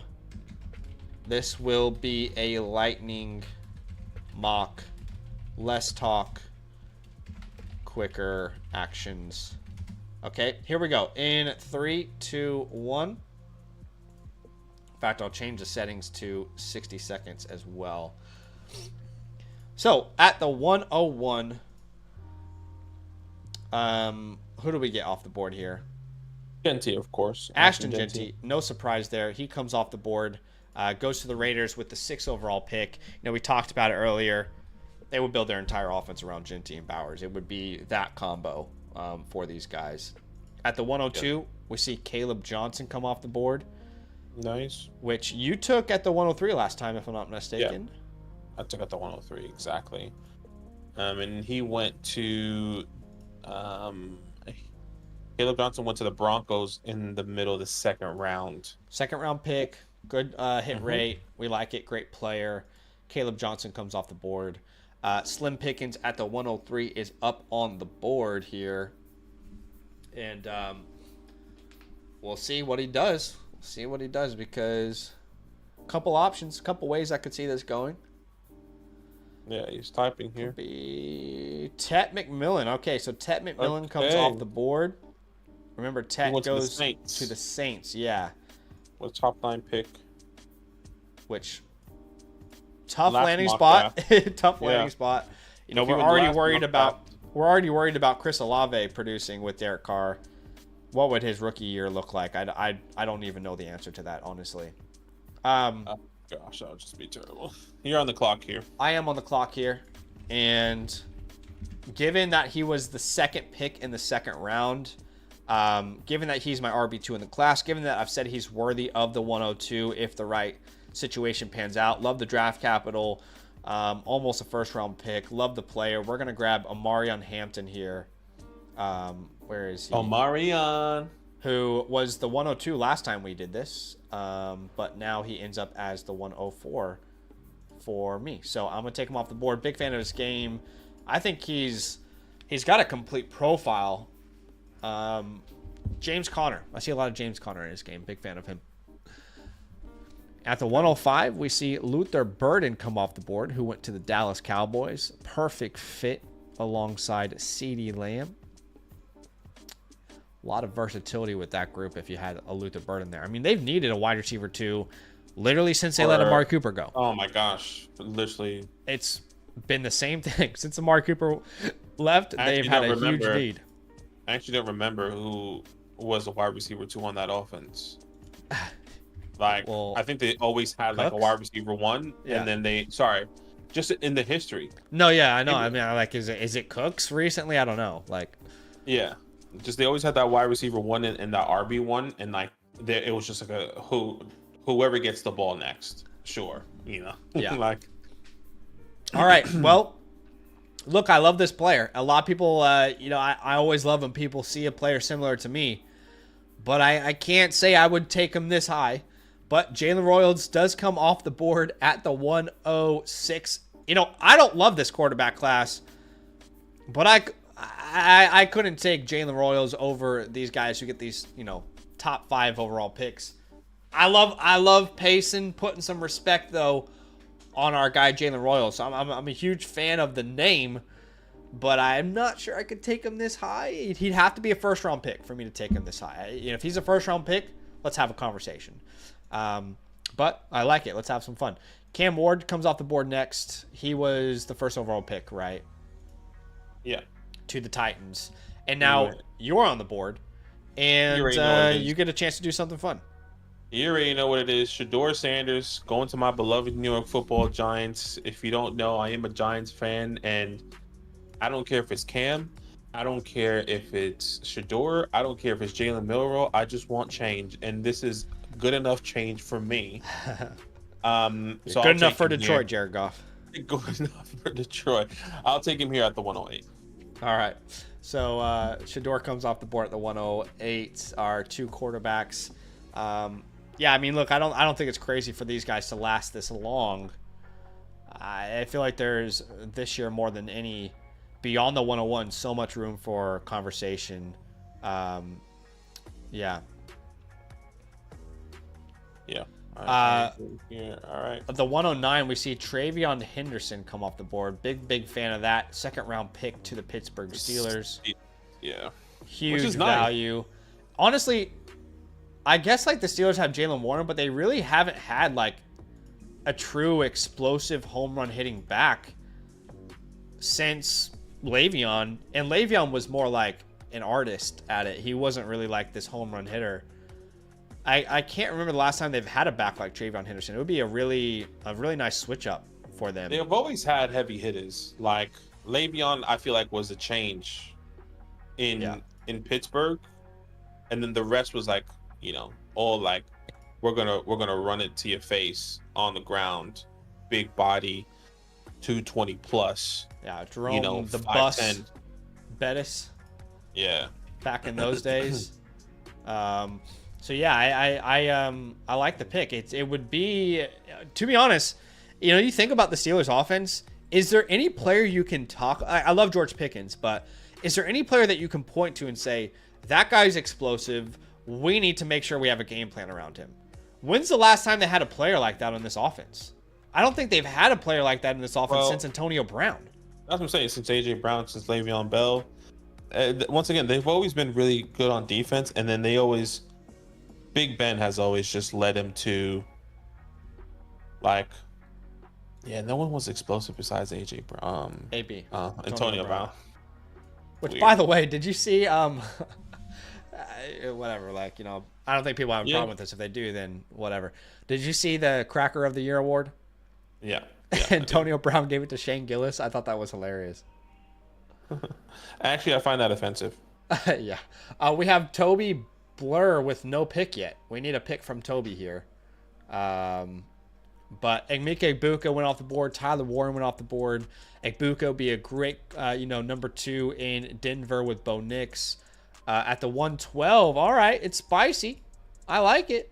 Sampson. Dylan Sampson comes off the board. Was he a second round or a third round pick? He was a third round pick. Okay. He went to the Browns. But look, I get it. A team that likes to run the ball. Sampson, if I'm not mistaken, is a downhill runner. That can potentially get some of those opportunities in that backfield. And you know how the Browns always wanted to establish the run with Nick Chubb, and maybe that's what Toby's envisioning here.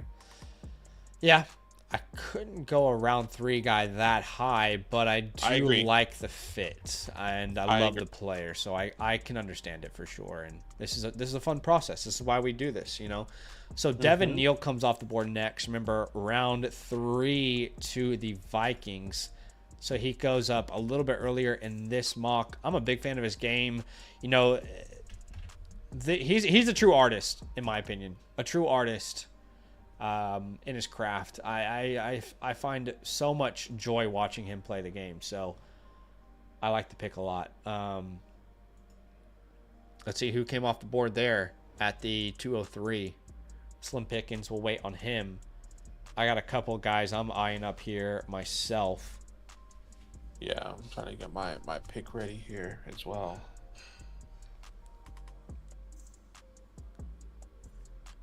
Let's see. I got an idea, but I don't want to speak too soon. All right, so Jalen Milroe comes off the board. He went to the Browns in round 2. He was the first overall pick. I don't hate it. Look, if you're going to take a shot on a guy, then he better have some rushing upside. You know what's crazy, Benaki, is this time last year, after the NFL draft, 2024, I was begging people to draft Michael Penix at this point, and he was a first-round pick. That's how different these classes are. That's how different the strengths of this class compared to 2025 are. It's insane, the differences between the two. I'm going to grab Woody Marks here. I'm still going to put some respect on his name. He would still be the highest-ranked player for me. He goes to the Cowboys in round number 3. I already went on a tangent earlier. I'll save you guys from that tangent this time. But love the guy, love the landing spot with the Cowboys. Perfect running back for today's NFL. At the 205, we see DJ Giddens come off the board excuse me. He was the Chargers. Chargers, you talked about how you love that spot, linking up with an offense that is very run focused. Yeah, exactly. Then Judkins comes off the board. I do like Judkins. If Woody Marks wasn't available, I probably would have taken Quinshon Judkins myself. He goes to the Kansas City Chiefs. Falls actually quite far, further than he fell last time around. So that's probably the steal of the draft so far for Team 206 here. It's funny if you flip around the Jalen Royals and the Quinshon Judkins picks, it doesn't look as crazy based off of ADP. Sure. Yeah, that makes sense. But yeah, at the 207, one of my favorite receivers in the class comes off the board. That is Jack Besh. Again, shout out to his family. Hopefully they are, getting through this tough time with his brother and that whole situation. What are you doing here at the 208? I'm gonna take Trey Harris. Okay, yeah. Yeah, I think last time he went in the early second. I'll take an opportunity him in the late second. Obviously, the Patriots don't get a guy like Ted McMillan. They go more defensive in the first round, and then they go wide receiver in the second. Obviously, Jaden Polk didn't work out, or they really didn't get him the ball, essentially. Maybe Trey Harris can change that up a little bit. Dropped everything that was thrown to him. Yeah. Trey Harris was the 112 last time, so you got a nice little discount on him there. At the 209, a player's film that I'm obsessed with, but the production is about as bad as it gets, is Isaiah Bond. I really want to know what the NFL thinks about Isaiah Bond, because he's one of the more confusing profiles, one of the more difficult people to value in this class, in my opinion. Yeah. But where does he go here? Bucks round 2, is that right? He went Bucks round 2, if I'm not mistaken. Okay. Yeah, Bond. Royals is already gone.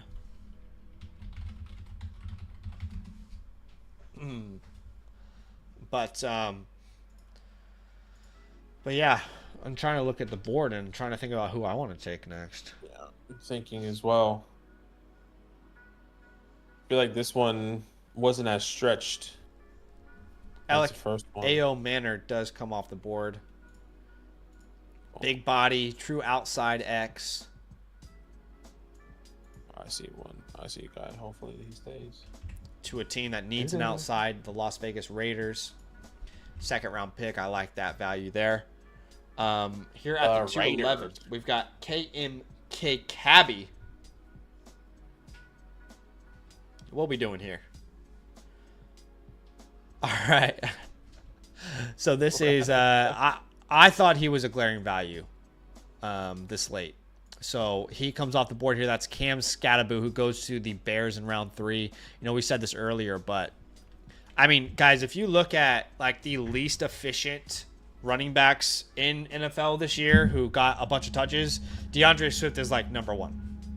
Yeah. He's number 1 in something. Like number 1 in like the least efficient, least productive, and effective running backs as a first and down guy. And Cam, I just think it would be over by training camp. I love the pick. 212 is Higgins.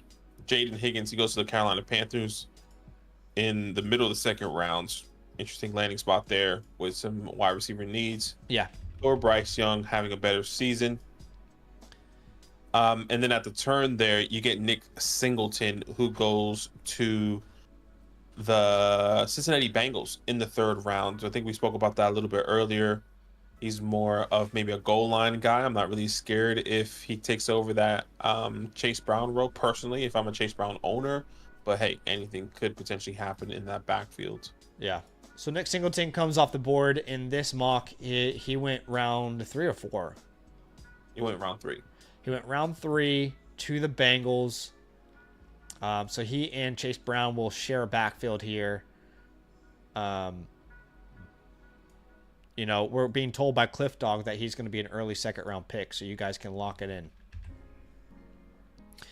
At the 302, Anselmo is going to go ahead and grab Quinn Ewers, who he went to the Steelers in round 3?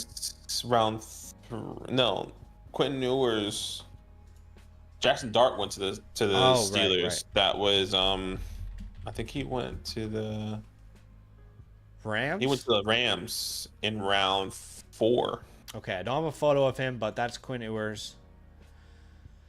Yeah, I mean, I've said what I think about drafting quarterbacks who aren't first round picks. How do you feel about the only reason why I'm asking? Because Drew Aller. Yeah, I love him.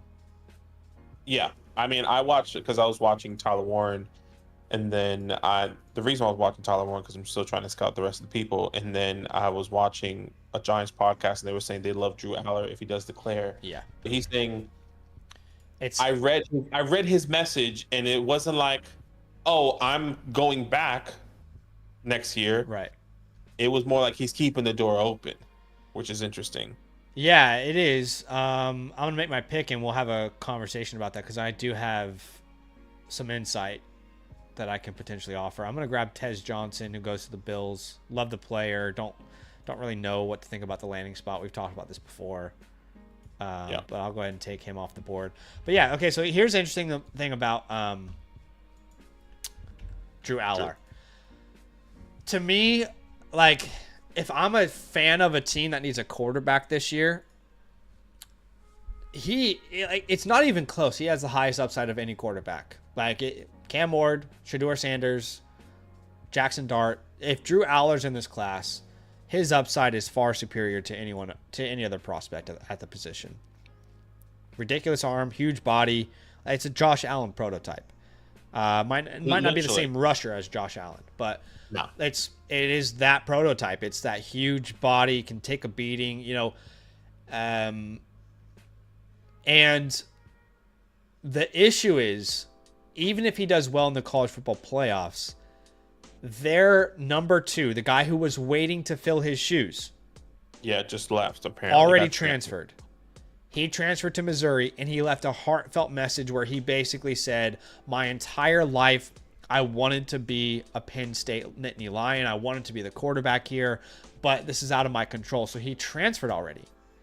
The issue is, if Drew Aller decides to leave, they have nothing. They have no plan.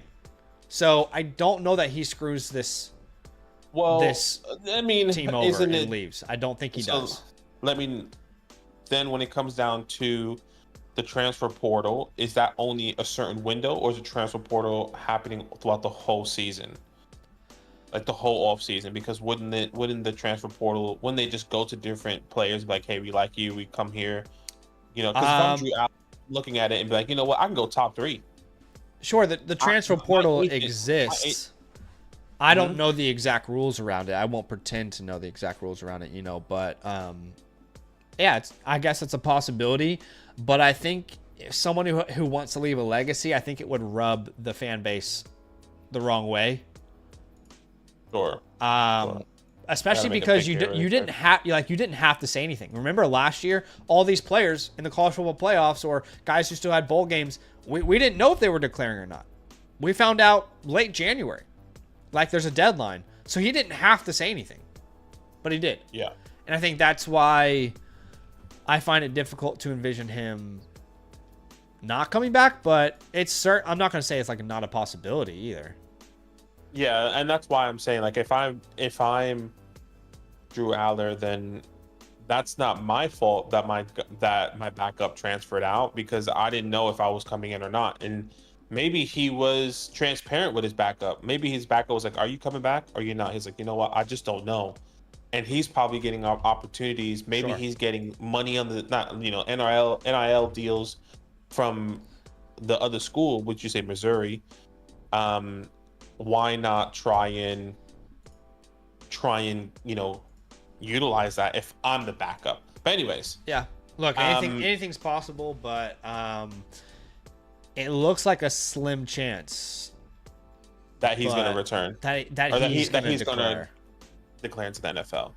Sure. But crazier things have happened. So I'm not going to sit here and rule it out, because I don't really know, Ty Felton, I don't think we'd... Oh, yeah, we have a graphic for Ty Felton. Okay, nice. Yeah, which is interesting. Well, because I was listening to a Giants podcast, and I watched the highlights from that Penn State game. I was like, holy shit, dude. This guy is literally Josh Allen.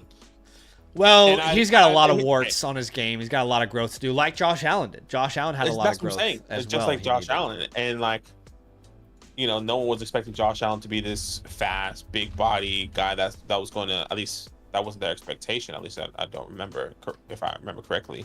And then I looked up their size and stats, and Josh Allen ran like a 4.9 something. Like, it was really slow. And I was like, Drew Aller could probably run that. Yeah, because the body type for these guys is not like Lamar Jackson, Jaden Daniels. They're not, or Justin Fields. Like, they're not like these electric, real quick, bursty guys, but they're just effective, smart runners.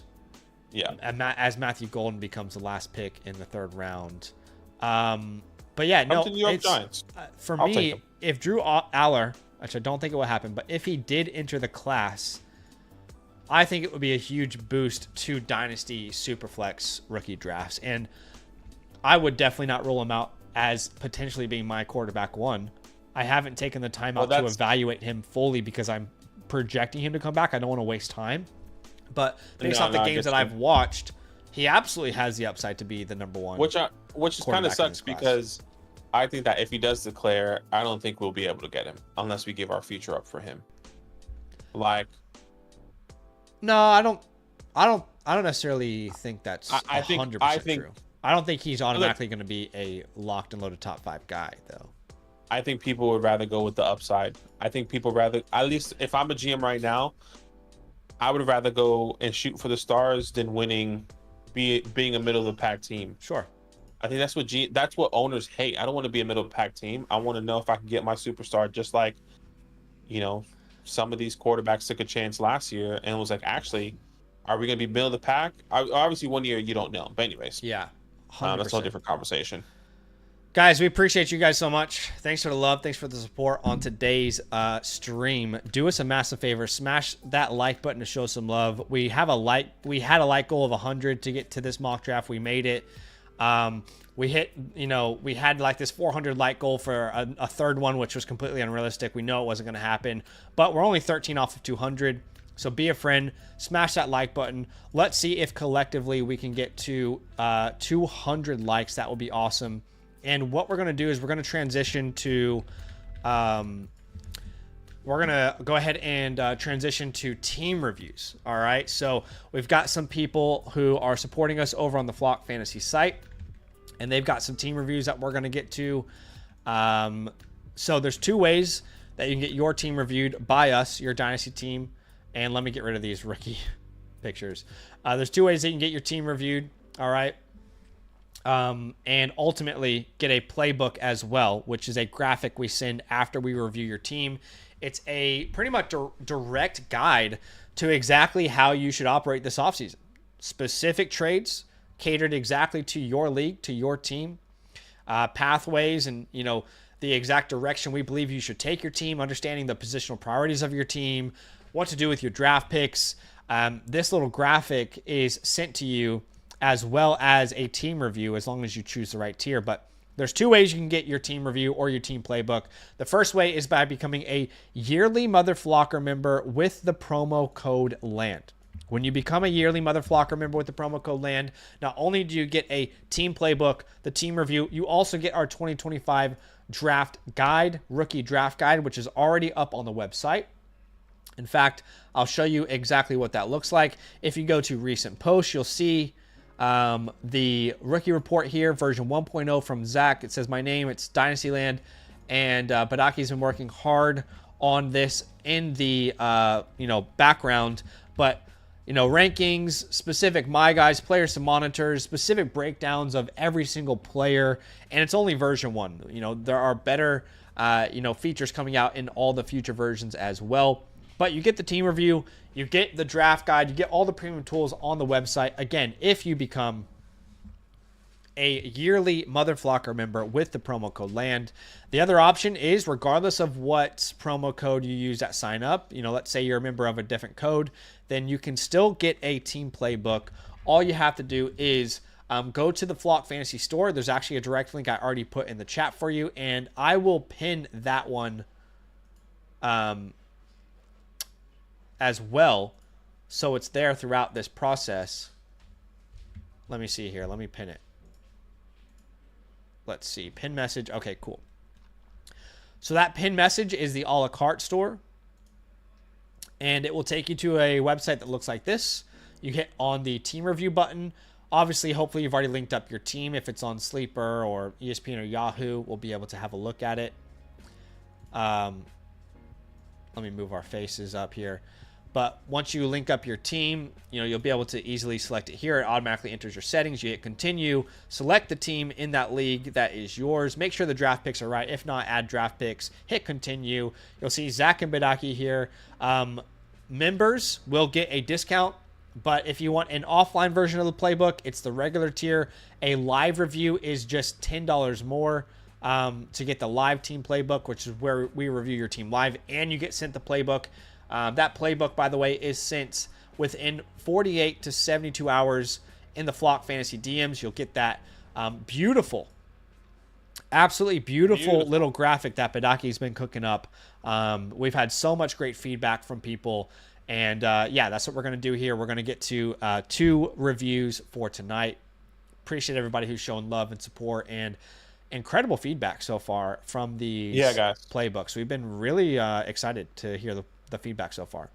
Yeah, 100%. We appreciate all you guys. Let us know maybe some new ideas or any things that you want to add, take away, whatever the case may be. I'm really happy for feedback and try to make it better, and more, cohesive and more in tune for you guys to get you guys into that championship.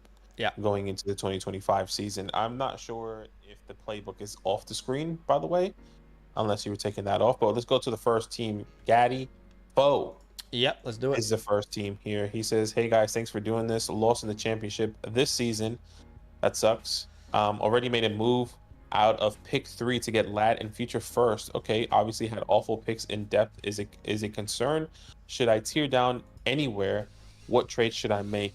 Very active league," which is always great to hear that this is an active league. This is a 10-man league.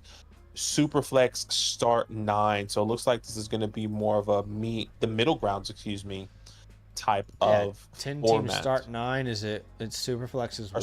So actually, that's meat and potatoes. That's a meat and potatoes. That's a very simple lineup. 2 flex spots, 2 starting wide receivers, so you can start up to 4 wide receivers or running backs. For a 10-teamer, typically we like to have a little bit of a deeper roster just for the fun of it, but it helps us understand your league, because with this meat and potatoes lineup, you don't depth is not as important as like a 12-team version of this league. The fact that it's a 10-team, the fact that it's only a start 9, that's a meat and potatoes. That starting lineup is very, very important. And by the way, to get Ladd McConkey and a future first-round pick for the 103 this year is maybe the steal of the century. Ladd McConkey is probably worth the 103. 1,000%, especially in this mock draft or in this draft. And the way how this class is going to look, I guess really depends on. It all is going to depend. I do believe he's worth the 103, but once you put landing spots in some of these places, and you'd be like, oh. But to get a future first alongside of it is absolutely insane. But currently, James Madison University, which, by the way, shout out to JMU. JMU. I actually went to a JMU game as a kid because they're in Virginia, and they have one of the coolest alternate logos, Duke the Dog. Unfortunately, they don't feature Duke the Dog in the EA college football game at all, because I would definitely use them in a rebuild if they did. But James Madison University, he's currently ranked 2nd, and it looks like you and Central City Cougars are like the two shacks of this league. If you guys are running the show. But let's have a look at his team here. Why don't you walk us through this lineup? Yeah. Superflex. So Jaden Daniels, Sam Darnold, and Aaron Rodgers. So Sam Darnold is a good, low end or middle wide quarterback too. Right now, I think it can definitely be an established and a good QB2 in the future. Really all depends if he stays with the Vikings. I think I would want him to stay with the Vikings so I can feel secure. I think if he goes anywhere else, I'm a little bit nervous personally, but I do like this quarterback room. But either way, it's good that you have this guy who was kind of a surprise out of nowhere this year. Exactly, which is really great. At the running back position, Jonathan Taylor, Breece Hall, J.K. Dobbins, Isaac Correndo, and Jalen Warren. I would say this is probably, so far, not the strongest. Look, it sounds crazy to say this, but you have Jonathan Taylor and Breece Hall, and me personally, I don't know how you feel, Zach. I'm a little bit nervous about Breece Hall and what that future is going to look like and that offense. I'm a little bit nervous with Jonathan Taylor and Anthony Richardson. Are they going to go to a true run game, or what is that opportunity going to look like for Jonathan Taylor with Anthony Richardson? That's what I mean by nervous. I'm not nervous about their talent. I'm nervous about their situation. Okay. Yeah, I understand, because when you remove Breece Hall from this offense, Isaiah Davis looked incredible. But I wouldn't be too worried, because at least that there's literally no chance this team goes running back in the draft. It would make zero sense for them. 1,000%, which is great. Breece Hall is going to be the number 1 guy. But there's just no depth outside of Dobbins. But at wide receiver room is great with Jefferson, Puka, London, McConkey, Reed. I mean, that's a real deep, strong top 4. If Reed can ever get consistent, he would be an incredible. And then Brock Bowers. I mean, this is a fantastic team. Mm-hmm. And as long as Jonathan Taylor and Breece Hall stay healthy, this team is absolutely competing for a championship next year. You don't have any picks in 2025, but it looks like you have 3 firsts in 2026. You have Amon Drugs, Crashy Rice's Porsche, and JC Cards, which currently JC Cards is 5-9. Crashy Rice's Porsche is 7-7 and pretty weak roster. And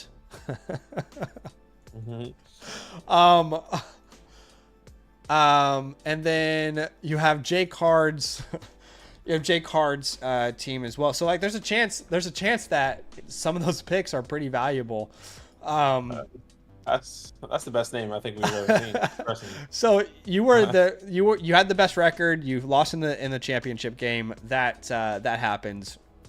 But by the way, have you seen his like ranking at the top? JC's what? It's not existent, brother. 1595. Oh yeah. Well, that's because his team is genuinely awful. Yeah, I know. He has no first round pick. He doesn't even have his first in 26. Okay, this is obviously the guy that doesn't know anything about fantasy football, and your entire league completely took advantage of him. Yeah. Sure. Unlucky. Okay, but as far as this team goes, draft capital wise, I'd probably like to have 3 firsts in 2026. We don't have the 2027 picks here to see, but 3 firsts in 2026, that's pretty decent. I'd say B+ range. Overall team, I think you're like a depth piece away from feeling really comfortable. I would say B+ A- territory. Yeah, I like B+ as well. Yeah. Once we get those pieces acquired, however way we do that, we can get it done. Let's see. Untouchables, Jaden Daniels, Justin Jefferson, Brock Bowers, probably Puka Nacua as well. I don't think I'd move any of those names. Yeah, I would All move 4 any of of those names as well. Droppable Yeah, names, you don't really have any. I guess Gus Edwards, I definitely think you can drop at this point if you want to clear space. You can easily drop probably Taysom Hill too if you needed to clear the space, considering how old he is with that injury. And then players I'm wanting to hold. I feel like Sam J.K. Darnold. Dobbins. Okay. Dobbins, The only reason why I say would be open to Dobbins? moving him personally. Sure. The only reason why I say J.K. Dobbins is because Sam Darnold. I think it's a risky move if you hold him, but you already have JT and Breece, so you shouldn't be worried about it. If they don't draft a running back, Yeah. maybe you say, hey, at least I got J.K. Dobbins. But who else would you want to hold? Well, I would rather sell Dobbins and hold Isaac. And I guess my thought behind it, and we can bring 2 different POVs here. Shout out to POV. Is that like there's a good chance that JK's role, like the Chargers draft someone. It's a really deep class. Of course, it's possible they bring him back on a long-term contract, but how likely is that considering his injury? Do they just say like, okay, we had found money here with a 1-year deal. Let's go out and draft Omarion Hampton in the 2nd round because we need a good running back. It's important to our offense. So if I could get any 2nd-round pick for JK, I probably would take it right now considering that risk. I would definitely put Isaac Orendo and Sam Darnold as holds. For Isaac, super effective. And, top 5 in a lot of these metrics that I love, like explosive run rate, yards per carry, with a certain qualifier we have to attach to that. But, very effective in that offense. And Jordan Mason is a free agent. So Isaac would become probably their RB2, considering Elijah Mitchell's got, no long-term deal and all the injury history. I like him as a hold. If anything weird happens with CMC, I think Isaac is a real valuable player next year. But yeah. All right, Who'd you lose to out of curiosity? You must have lost to Central City. Well, no, Central didn't make. I doubt he made the playoffs at 6-8. 6-8. That's what I'm saying. So Nate Wiggins maybe 10-4. Lamar, Kyler, Josh Jacobs, Monty. Well, Monty was hurt because he had Tyrone. Because Almond. Look at that running back room. Yeah, that's probably how he won it. But his wide receiver is non-existent. I mean, could have been Jay Souls. I mean, it could have been anyone. But all right, so. This team, when we pull up our pathways here, this is This is like not it's not a Thanos for sure, but I also think I guess contender. I almost want to say windows open because there's no reason to sell at anything, but I think contender's probably the right tag here. Yeah, I think so as well. You know, you're not really built around vets, so it's hard to say windows open. You're so young everywhere. I mean, you're young, you're deep. I think the main goal here is getting an RB3. I completely agree. Getting RB3, I think the depth is there at the wide receiver, at least enough at the wide receiver position. At the running, especially you acquiring Lam McConkey was pretty big. The running back position, you already have your 1-2 punch. And like Zach said, talking about Isaac Herendo. Hell, even Jalen Warren, which we didn't even hit. If Najee does walk and the Steelers hypothetically don't get another running back, or they get a free agent guy that's more of a complement to Jalen Warren, he's somebody that's going to be taking over that backfield. So I think QB3, or technically QB2, could be a better way to move forward there, especially with 3 first-round picks in 2026 as well. Yeah. I almost feel like whatever first-round pick you deem might be the least valuable, I'd be willing to sell it for like a veteran that has a long-term deal. Like your Josh Jacobs, for example, sounds perfect. Like that kind of name. Because I don't really feel the need to sell any of these wide receivers. Let's think about a starting lineup for a second, right? Because it's Jaden Daniels, Sam Darnold. You've got Taylor, Brees. You've got Jefferson, Puka. You've got Bowers. And then you've got 2 more flexes, which would be London, McConkey, right? So you've already got Reed as a depth piece. You've got Dobbins as a depth piece. And you have all these first-round picks. You can totally hold them. And you honestly don't have to. Like, you can go into next season with this roster. You'll be fine. But if in season one of these guys goes down, or you want to buy the Joe Mixon of that year, you want to buy the Josh Jacobs of that year, then you could definitely do that. But running backs will be their cheapest now than ever, right? Like, running backs are always cheaper right now than they ever are. In season, they're always the most expensive. So I think that's definitely an idea. Or you can go the cheap route and send away. Yeah, the thing is, you just don't have a name to send away. Like you don't have a name to send away. Could tear down from Jaden Reed, like really, really tear down and get a running back if you wanted to. But I think I would just try and just like use multiple seconds or multiple firsts and see how high I can get my quarterback. Like, yeah, that's kind of where I'm at. Like, can I use two of my first and go out and get I don't know. Can you get a Bo Nix for 2 first, or Drake May for 2 first? Can you use 1 first? I would wait on that, because if Sam Darnold signs a long-term deal in Minnesota, I don't think you even need to.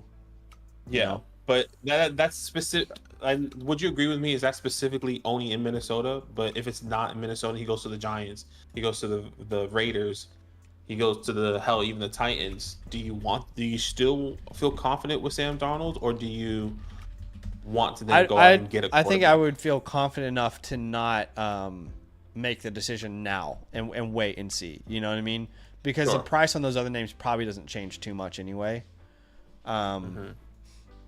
But I think the main pieces are Dobbins, Reed, and your first-round picks to fix that hole that we have. By the way, if Jared's still here, let us know, because we had someone accidentally submit a team review to us. They meant to send it to Domain, and the devs were able to help out, and they switched it over to Domain. So if you're still there, we can potentially help you out and get it over to us and tell you how to do that. Okay, so let's find a team that is stacked at running back but is really bad. That's basically what I want to find. So, like, for example, JC Cards is 5-9. He probably doesn't think his team is that bad. He's got a bunch of first-round picks. Yeah. Like, I don't think I want to buy Ken Walker right now. That's a tougher one. How about...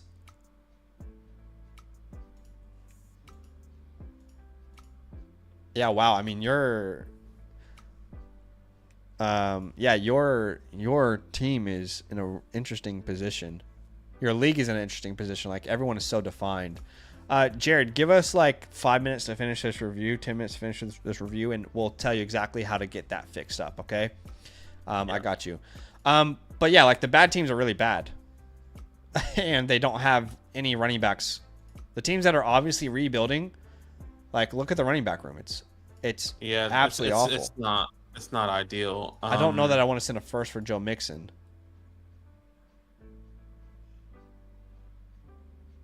Yeah, I'm not wanting to do that. I mean, would you?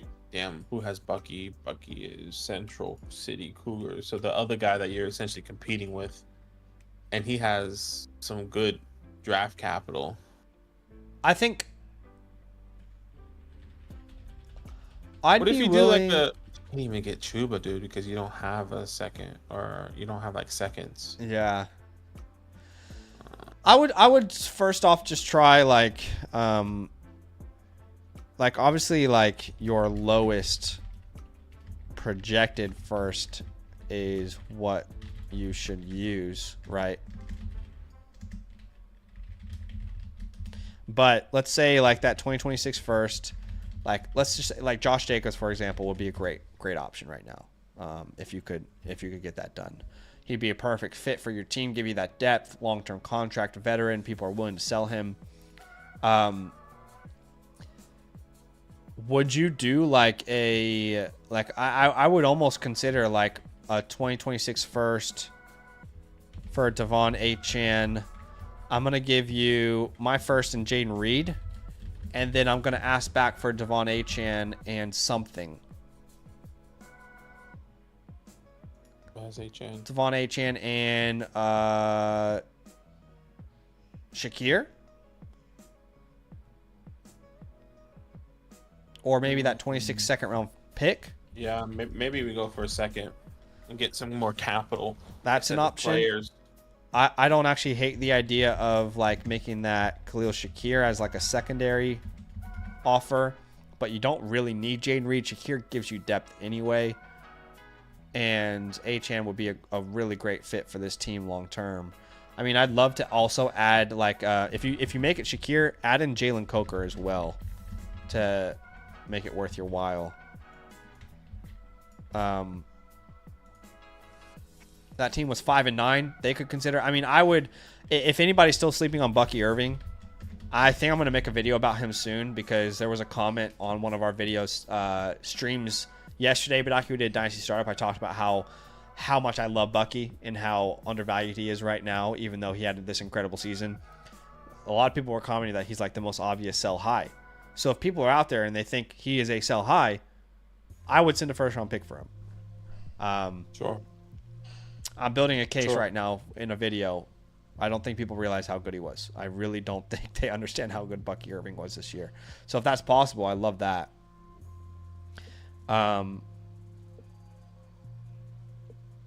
James Conner's not a bad idea, actually. Someone mentioned that. I love it, but we just don't like our team does not have like these. We don't have our seconds. We don't have like these lower level guys to make a deal work. You know what I mean? Yeah. Let me see what Keep Trade Cut has Jaden. Like, what type of swap we can do for Reed, which is probably gonna be tough because Reed is essentially really undervalued right now. What you could try is yeah, it's really you're really limited. Reed is valued right now around Chuba Hubbard. So 3 running backs ahead of Jaden Reed. Or really just 2 running backs, CMC and Derrick Henry. You could do Reed for Connor Plus, which is what Jay Gondry just put in. That's a great idea. I'm following your idea there. I like it. But what is the plus? And would that guy be willing to do a plus? Because Reed really fell off second half of the season. So James Conner plus. You can't do Coleman. It's tough to make these pieces fit. I mean, would you try like what we could try is like a second and third round swap? Does that make sense? Like, I think Well, that would make me comfortable we don't there. have a second or a third. Right. We don't have a third. Shit. Yeah, this is what makes it so tough. I mean, maybe he has a third and 27 that we don't see because we can't see those picks. If you have that, that could work. Otherwise, yeah, these pieces are tough to put into place. I mean, I do love Sutton, but this guy's not going to give you Sutton in that deal. I mean, Sutton, you can make a case is more valuable than Reed. I'm not saying he is. But in Dynasty, some people might have that opinion, you know. Yeah. I could do Calvin. No. I think when it comes down to that, I'd rather just wait. Like, It's toughy. I'd rather just wait and see what happens. And Because if you had any second round pick, the names you and I could talk about would be endless. James Conner. You could chuck in a Tony Pollard there. Shit, you could send a third for Travis Etienne right now. You know, just as like a let's see what happens. But we don't think you have a third. Chuba Hubbard, I don't think I'd pay a first, but what if they gave us like Hubbard and would you like Hubbard and Jameson? I think I would easily. Yeah, I'll be okay with something like that. Or like, yeah, I'll be okay with that. I'll do Chuba Jameson or We might have to give something back in that, to be honest. Hubbard in like a second, maybe even with the first. Maybe that's not enough. First. Yeah, I don't know. This is like you could start that conversation and see where it leads you. I don't think that's going to get accepted, but that could be great. That could make Jaden Reed more exposable as well. I mean, even going like the Monty, would you like a Monty Diggs? I think that actually could make a lot of sense too. They were Montgomery and Diggs. Or 26 first. Yeah. Yeah, it's tough because That is tough. you could, yeah, that's probably my least favorite deal so far we've come up with. You're just very limited with the resource you have right now. Yeah, I agree. I mean, shoot, I'd send Jaden Reed in a second for McCaffrey, but we don't have any second round picks. McCaffrey would be the perfect, like, in my opinion at least. Well, that's the thing. McCaffrey would be the perfect fit for this roster. On Keep Trade Cut is saying it's fair for Jaden Reed and Christian McCaffrey. Oh, like, really? Okay. Yeah. So two running backs are, according to this, that is fairly even to Jaden Reed is Derrick Henry and Christian McCaffrey. Okay, great.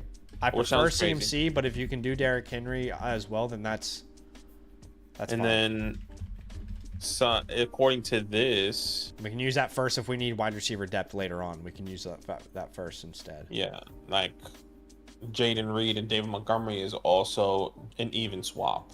Okay. Okay, well, that's good to know. I mean, look, in my opinion, we get one of these deals done and we chill out. Like, I really don't think we need to mess this up, you know? Yeah.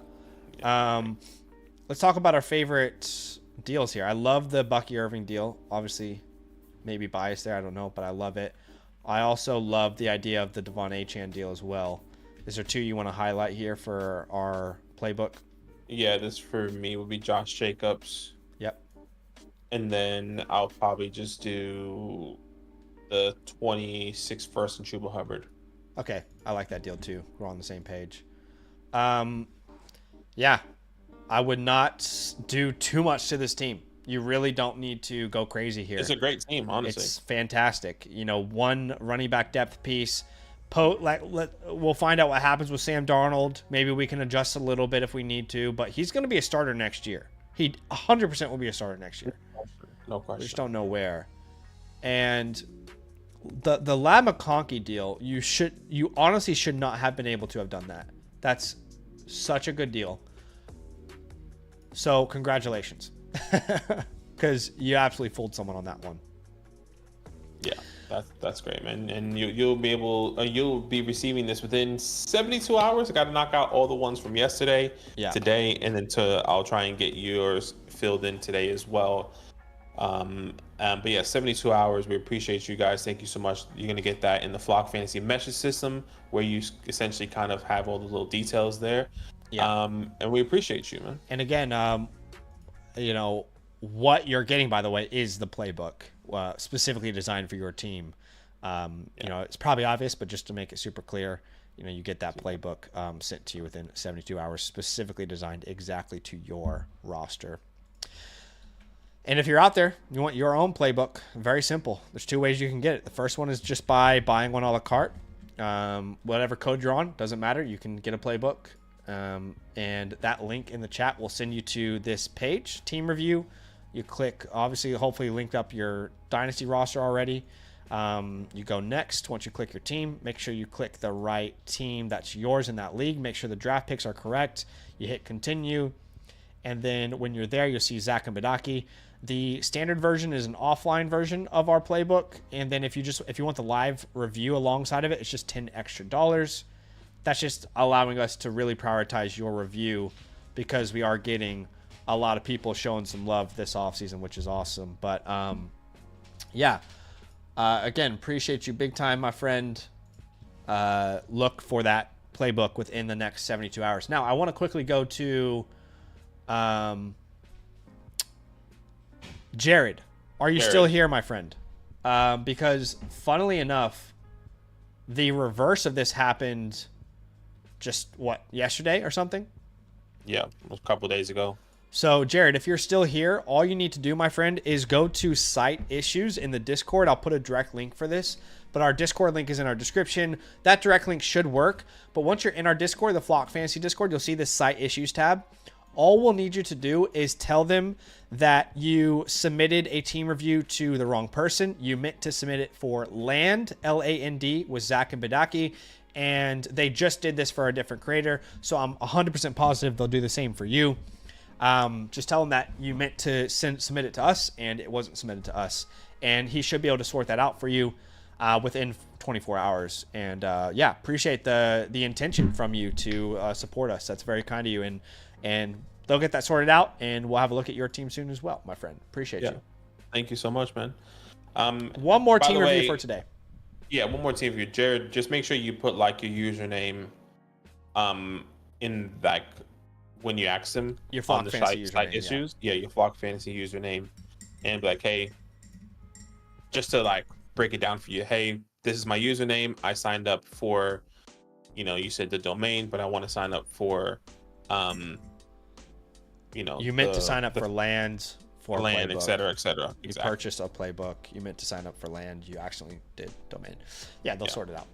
All right, last one for today is going to be Port Dog. Port Dog, hot diggity dog. All right, Port Dog, appreciate you. Let's see, let's read this context first. He says, I can use some advice. I'm picking 4 and 5 already. I'm hoping to get Luther and Hampton, but I'm also debating trying to get into the first to secure Warren or Loveland. Okay. I personally see nothing in 2026 other than Arch, so looking to ship my 26 first. Okay, so looking into the 26 first. 26 is really interesting because if you look at the landscape of fantasy football or college football,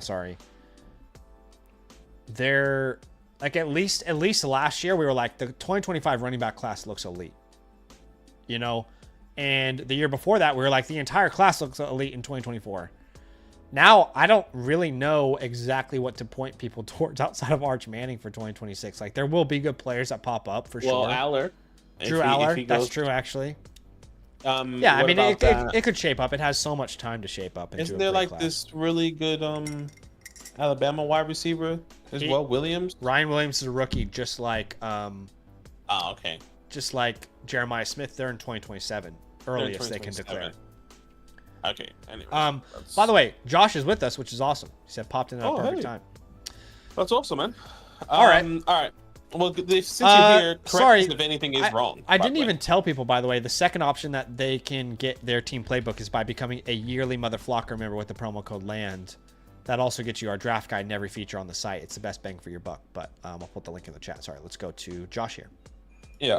Well, once again, Josh, since you're here, just let us know if everything is correct. Looks like this is a 2 quarterback, 12 team start 9. So this looks like it's going to be a meat and potatoes lineup.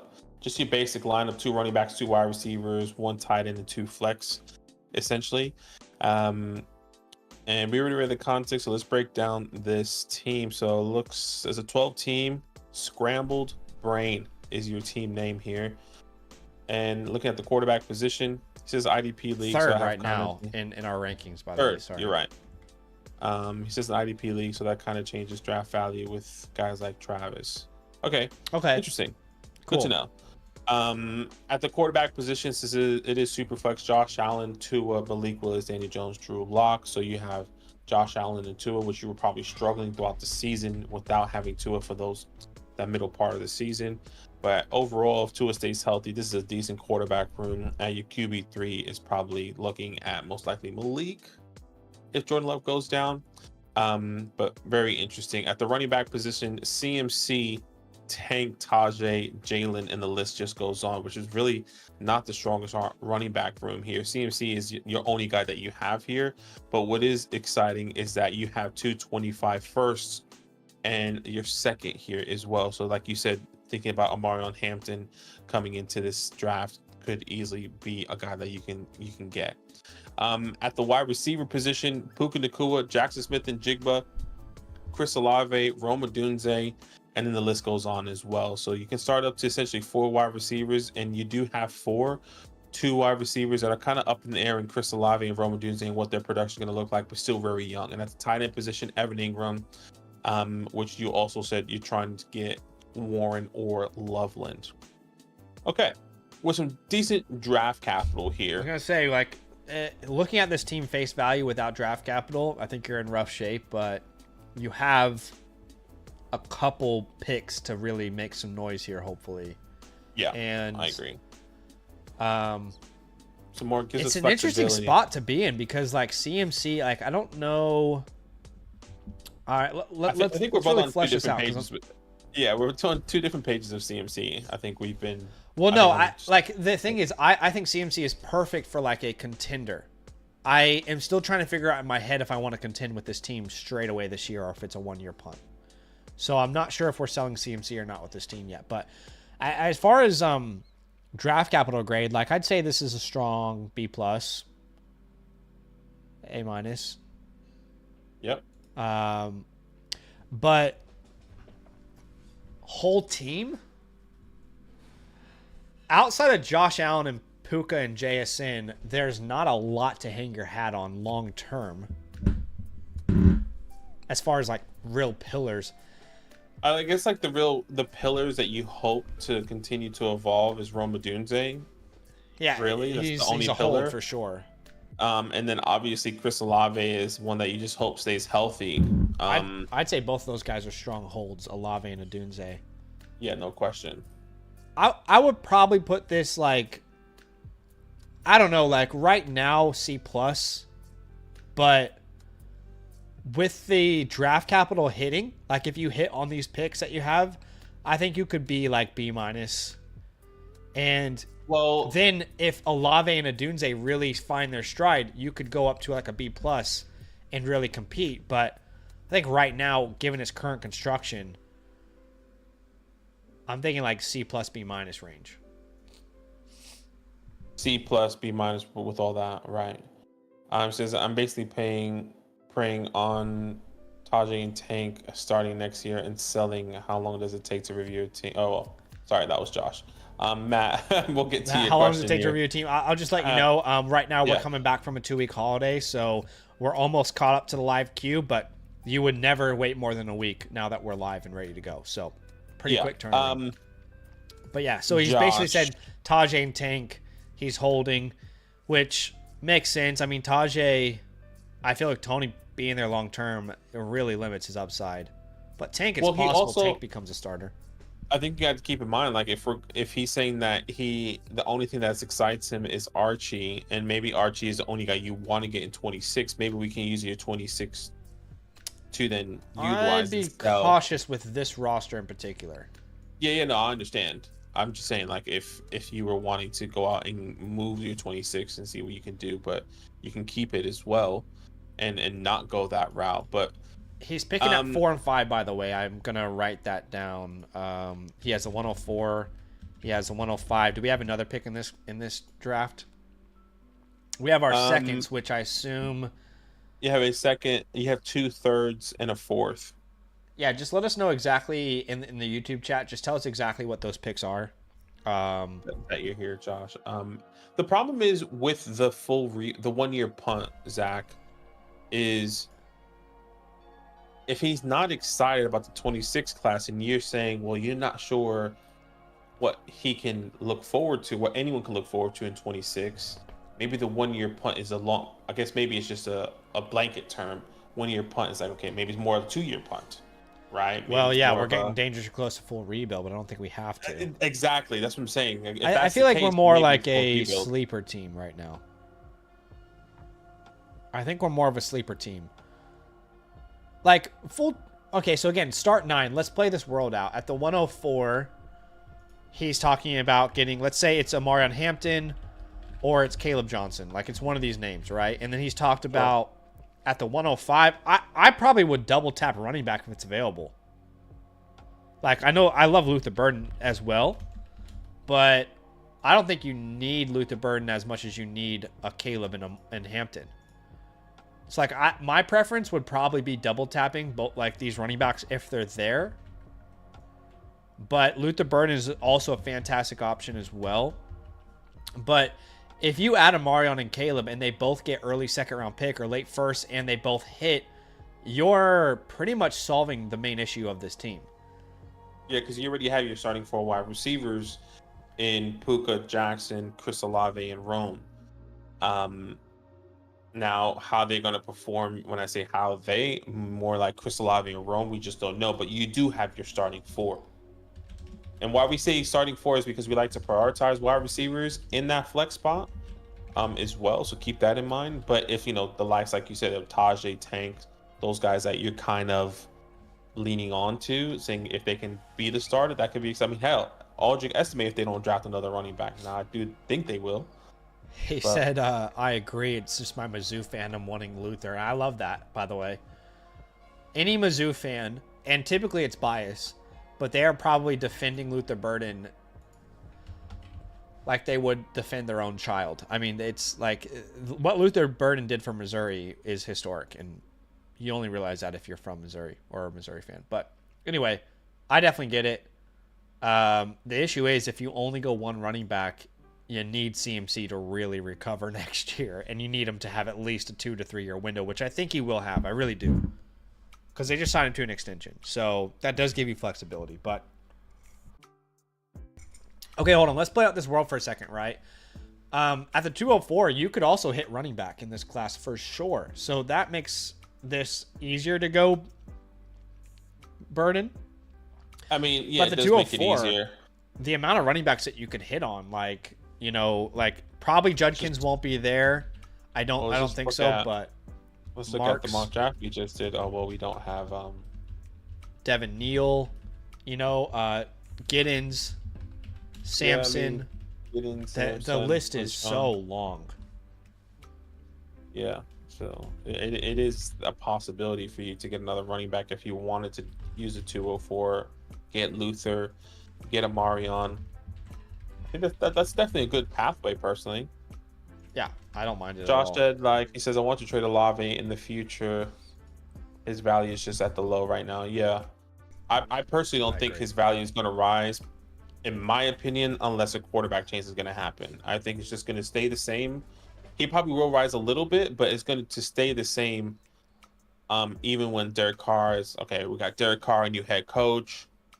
I don't think it's going to change in anyone's opinion, unless quarterback change is there for the Saints. Olave is a very easy hold right now, as well as a Dunze. But let's play this world out for a second. Let's say you ended up with Amarion, then you went Luther, and then you ended up with DJ Giddens. Just like as an example, if you play that world out, you've got a lineup now of Josh Allen, Tua, CMC, Hampton, Giddens, and then if Tanker, Tajay, or Jalen become something, your wide receiver room, you've got Puka, Jason, Burden, Olave, Dunze, Ingram. So your starting lineup, you would go Allen, Tua, CMC, Hampton, Puka, JSN, Ingram, And then you would need 2 more starters, which would probably be Olave and Adunze or Olave and Burden. So you'd have a nice roster there. And you still have your picks in 2026, which you can be flexible with. And you still have a couple more picks, like the 304 and the 311 that you can, try to hit on running back, I think, with those picks. So I don't hate how these picks complement your needs. I don't hate it either. I agree. Now, I guess now if we're putting him in this sleeper category, then he has to keep CMC.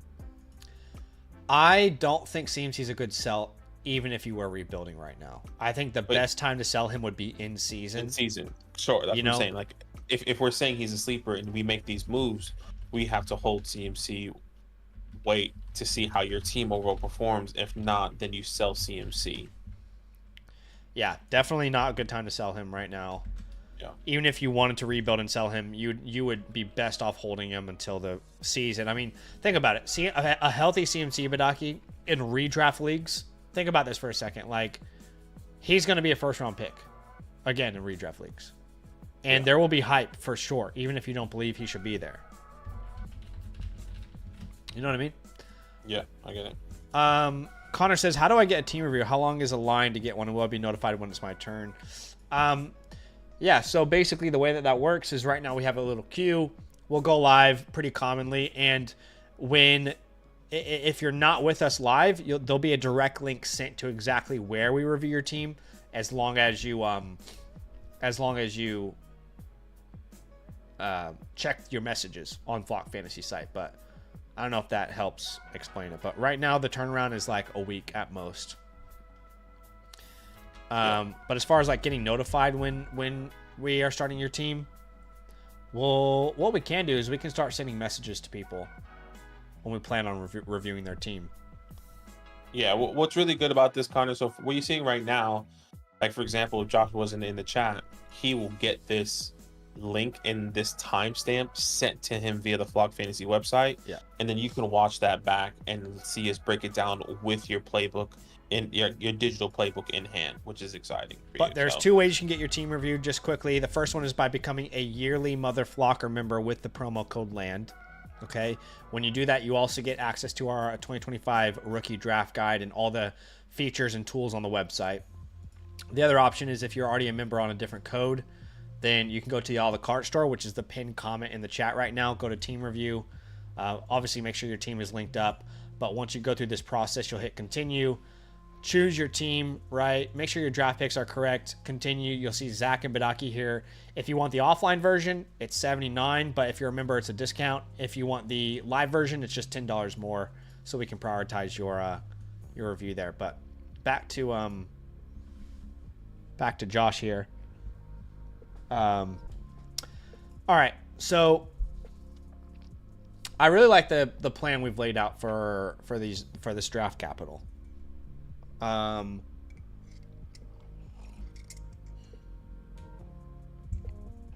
know we talked about moving up into the first for a tight end, but I don't know that we really have the facilities for that, big man.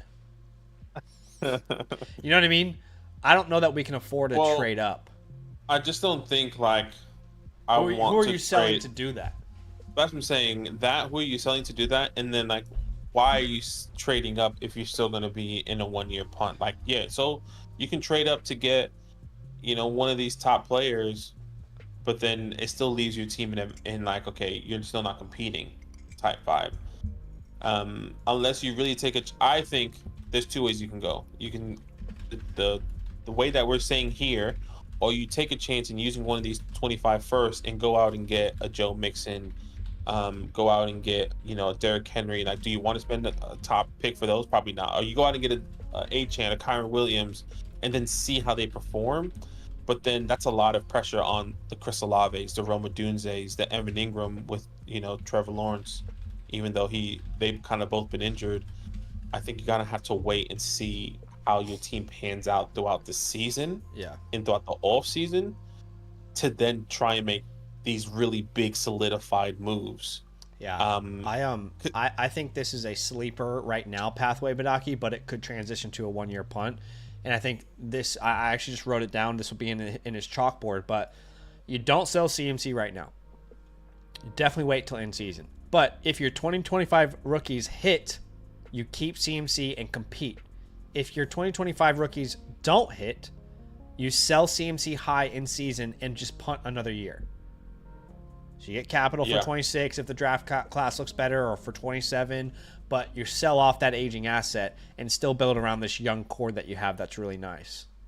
Yeah, and obviously this is kind of what you wanted to go out and get Loveland and Warren, which I think this is where Josh is saying thoughts on Biggs being a 26 first or the 110. That was a trade in the air with somebody off season, and I just don't know if I want to do that, because if your team is not contending at the 104 right now, like you finish 4-10 hypothetically, right? Like the Omarion Hamptons and the Luther Burdens didn't hit in year one because it's just rookie year.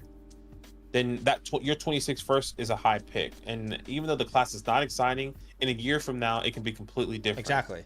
And right? The thing is, what you're doing is you're giving someone a lottery ticket that didn't hit, and they're giving you back a you're basically giving someone a lottery ticket, all right?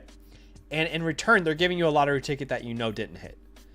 And what I mean by that is we have no idea what your league will look like in 2026. What if you're sending away the 101 and you don't even realize it? What if CMC gets injured again? What if Josh Allen goes down with an injury? If Josh Allen goes down with an injury, respectfully, my friend, you're definitely a top 3 pick, So to make that trade and to try and make the trade to just bet on this class is not a move I would make, especially when you already have a serviceable starter like Evan Ingram. To me, I would take that trade 100% if I was the other person, because I'm getting this really fun unknown pick rather than this solidified 110 in a class that we're not all that thrilled about. It could be a great class, but we're not like drooling over it like we were in 2024. If that was a 2024 pick, maybe we'd have a different opinion, But yeah, again, like I don't like that idea for this current team. I would say your untouchables are Josh Allen, Puka Nacua. You can definitely drop Frank Gore Jr. You can definitely drop Kendall Milton, like very easily. Those are names you could drop. And then as far as holds, I think Olave and Odunze are your best holds right now. You can't sell Tua right now. It's the worst time to sell Tua. You have to wait for him in season to put a nice little string of games together. It's not worth your time to try and sell him. And I mean, his value is going to drop regardless if Tyreek Hill's not there and they don't get another wide receiver. So that's going to be a tough one regardless. So you just got to wait and see. Yeah. He says this was year one. And after draft, I offered Bucky and Chuba for Spears and got declined. Oh, no. Yeah, that's rough. So, look, as far as actual actionable trades, like right now, I really don't know that there's a trade I want to make with this team. I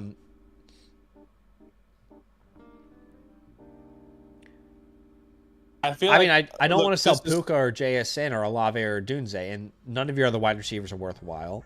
Yeah, I think for me, the only person I would trade away if the price is right is CMC, which I think we both agree it's not the best time to sell CMC. But if someone's going to come to you right now and is a contender and says, I love CMC, I still believe in CMC, and he gives you a first, I'm taking that first.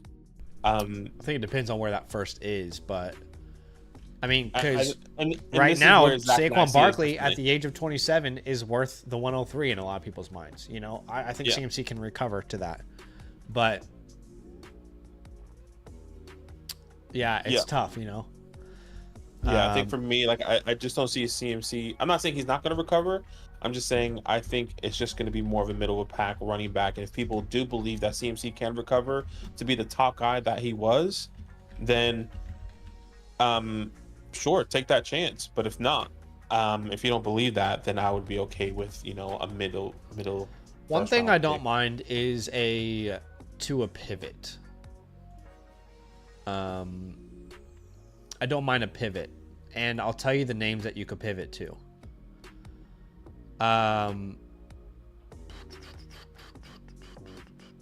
Okay, I have him ranked as my quarterback 19. There's a lot of names I'd pivot to right now. Yeah. All right. Tua, tags.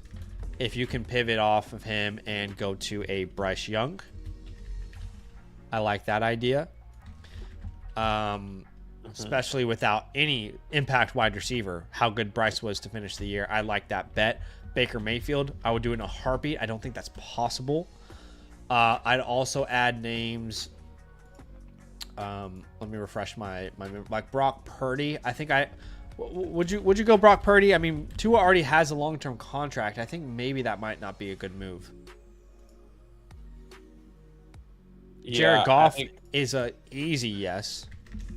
Yeah, Jared Goff is easy yes. Brock Purdy if he gets extended by the 49ers. Yes. That's a good point. Yeah, so Bryce Young, Jared Goff, Baker Mayfield. I mean, I would do some of these guys depending on like Penix, if someone came to me, Penix would be so easy. I think people would rather hold Penix. But yes, I Penix agree. would be easy. I agree, but What about someone like I feel like this is lower. I feel like you're technically pivoting down. Maybe you can get value back. Is Dak Prescott? I would love that idea actually. To Dak plus something. Yeah, Dak. Plus is that something. realistic on like a KTC? Let me see what KTC says. So Tua right now on KTC QB 23. Dak is QB 24. So technically, you need a little something like a third. Yeah. Or a fourth. I mean, I'm not even sure I'd prefer Tua over Dak in the next 3 years anyway. But if you could do like a second and third round swap, for example, get a little more flexibility in trades, I think that's worth it. Would you take a chance with, not chance, because what about Trevor? Now that's hard. That's why I bring it up, because a guy that's about to get a new head coach. Yeah, he's got Brian Thomas. Brian Thomas, Evan Ingram, Travis Etienne. Yeah, well, why don't we look at the two teams that have those two guys? So, for example, Dak is on Clay Pat, who is completely, is like completely toast. You guys are so low onto it. Yes, I think it's very, very realistic that Tyreek could leave. And I mean, I was all for buying Tua mid-season, but if Tyreek's going to leave, and this team is already focused on the ground more than the air this year, do you need one more head injury for someone to sell him for a third? It's tough. But I don't think you need to sell Tua. We're not suggesting you need to, but you can pivot if you want. We're not panicked on Tua. We're not freaking out, but you can pivot if you'd like. But Dak Prescott, Josh says, guy with Dak is desperate, only at quarterback. I gave this guy Debo and Mooney for Olave and Tank. Okay. That ended up working out. Okay, so if we did this pivot, do you think we could find a way to add a... Do you think we could add a Debo or Mooney back? So that's what I'm saying. You can add Debo and Mooney. Like, I would. I'm just interested if Debo does go somewhere. I personally think Debo's gone. So it's they came out with a report today saying that's not going to happen. I mean, I'm serious. They literally just said today they're going to keep him in 2025. Right. Okay. Because I thought the same thing. Anyways, I'm just telling you because no. If that's the case, then see if you can get Debo back then. Dak and Debo or Dak and Mooney, I think makes a lot of sense. The reason why I was bringing that up, it was like, do you want Debo on an unknown team? Yeah. Rather than the 49ers, I'd rather have him on the 49ers. I like both of those moves. I think those moves make sense. Give you flexibility in other trades as well. Guys who could be productive still as vets. How about Trevor? I think maybe we might have some more flexibility if that team might not have a lot of flexibility. Okay, Trevor. Yeah, I mean, I like a Diggs. I like a Trevor Diggs. How about you? Yeah. Trevor Diggs, Trevor. I feel like I would rather just take a chance on like Trevor Hollywood. Really? Okay. I Is just don't is think that too Hollywood's low? ever going to be a reliable producer. But Yeah, or that, or if I can get if I can send Tua in a little something and get Trevor Lawrence and Cortland Sutton. yeah, I thought about that too. I like that idea. You know, What would be the little something? That's what we have to decide here. yeah. I mean, the little something can be a second or a third. A third, yeah. Or what about like a Jalen Warren? Warren. I mean, I would just do like Tank Bigsby personally. I'd try to keep Bigsby because there is a chance he's the starter for them. But even Tajay, as much as I love him. Yeah, the Tajay. That's a little something we can do. Yeah, I like that idea. Okay, well, look, I didn't think we'd have any trade ideas. So I feel like we've kind of whipped up. I wanted to explore CMC trades, but I really don't think it's the time. Yeah, I agree, and it's not the time. Once I think this is where we it's just, it's irrelevant to like different. it's to talk irrelevant to about it. talk about trades because it's 100%. the values won't be anywhere near where they are in September of this year when we actually want to trade them. Yeah. So, yeah. What we will do now, though, is leave the floor open for Josh. If there are any questions that you have that you'd like to like us to answer, Josh, this is your time to shine, my friend. But my favorite trades that we've cooked up, I love the Penix deal. I don't think it's possible. I love the Bryce Young deal. Actually, the Dak Prescott one is really nice. Yeah, I like Dak with Debo or Dak or Mooney or T-Law and Cortland Sutton. I think are my favorites. Yeah, Personally. those are my favorites too. I'd even like add I'd add like a third into that Penix deal if it, maybe even a second, third swap if they wanted. But yeah. Yeah. Joshua, would you be trading Tua? Would trading Tua be something you look for if the season starts off rough? I think I'm not if he's not improved his value. Yeah, like if he has to improve his value or his value hasn't changed. So I think Tua you can sell now if you want. Let's just say Tua is 5 weeks into the season. He is a top 12 quarterback 11. He's been averaging 15 to 17 points. He has been terrible. He hasn't been bad or has been amazing. You can probably still get the values of what we're saying right now. But at the same time, is Dak Prescott the number one quarterback in the first 5 weeks? You know, so yeah. But it is. I think Connor is right. It is possible for Tua to raise his value, and I think the only way that happens is if that happens in the draft. You know, like do they go out and get another wide receiver? Do they go out and trade for a free agent wide receiver? We talked about it the other day, but I'm falling in love. Like if they trade Tyreek, I'm and they go falling and get Luther. in love with Luther Burden there. Yeah. Oh my God, that'd be awesome. I think the Dolphins right now have a top 15 pick in the draft, so it is a possibility that Tua's value could skyrocket. Having Waddle and Tua, two guys, 2 yards after the catch, essentially like Waddle and Burden, yeah. Yeah, Waddle and Burden, excuse me. Ryan says he'd be shocked if look, and we say this all the time, but we're trying to get your foot in the door. We would never tell you that all these trades are going to happen. That's just not the reality of a dynasty league. But also, there are plenty of people out there who are hearing about Brock Purdy and how this team could have anyone behind them and they could be successful, and he has no long-term deal. So there are plenty of people who are not that secure in Purdy. I'm not suggesting clearly I'm telling you to go trade for Purdy. So I'd prefer him, but it doesn't mean every league's going to be like that. It's about putting your foot in the door with as many options as possible, you know. Josh says, I'm pretty confident the draft will put me in the right direction. A lot of my success is coming if running backs become starters, and Dunes, they should see a lot more volume next year. Yeah. You have one of my favorite buys all last offseason, which was JSN. And I think you could see a similar season 2 for Adunze.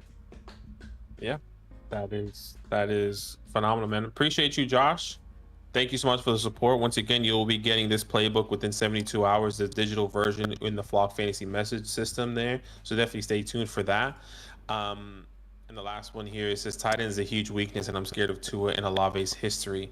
Yeah, look, tight end is not terrible, I don't think. I think Evan Ingram, obviously he struggled with injury, and then obviously Brian Thomas is taking over here. But I think Evan Ingram could be a guy that could get you something. You know, he's not a top 5 tight end, but he's a top 12 tight end, which is not terrible. So yeah, keep that in mind. Ultimately, I don't think you need to force the envelope for a tight end right now. Yeah, I mean, look. I think Chris Olave will be okay. Imagine, and Olave is not a player you can sell right now. But imagine you were to do that deal where you said Tank Bigsby and the 110, or Tank Bigsby and a 26 first for the 110. And imagine your 26 pick was a top 3 pick, and Colson Loveland, who you drafted, doesn't pan out as a rookie. Like, it's just not worth it, you know? Or one of those tight ends, Tyler Warren falls to the 3rd, even though everyone's loving him. Colson Loveland doesn't go to a favorable landing spot, and you're saying, shit, I just set my 26 first for a tight end that I was hoping to land in a good spot, and what? Now you're struggling. Anyways, the draft. Sometimes that can happen in the draft, and you just don't know. But anyway, it's funny because I am trying to express to Dylan, to everybody, that I want Purdy over Tua, but we're still arguing as if I'm saying Purdy's not a good quarterback. What can you do? Don't hear what we're not saying, brother. Appreciate all of you guys. Appreciate you guys for hanging out with us tonight. It was a really fun stream. Both from the rookie draft to reviewing the teams. We had a blast. If you guys want your team reviewed, there's 2 ways you can go about doing so. One is by becoming a yearly Mother Flocker member with the promo code LAND. You get a team review. You get our 2025 rookie report, all the premium tools on the website. The other option is if you just want to buy a team review and you're on a different code, or you don't want to become a member, then you can do so with the link in the chat. It's also pinned. Go to the team review section, click Zach and Badaki. If you want the live version, just get the live tier. Otherwise, the offline version is the basic one. And for anyone who got their team review today, in less than 72 hours, you'll get your playbook sent via DM. We appreciate you guys big time. Video comes out tomorrow. Must stash players to any quarterback needy teams. That's the one to watch for you. We'll see you guys soon. Video. All up. Love.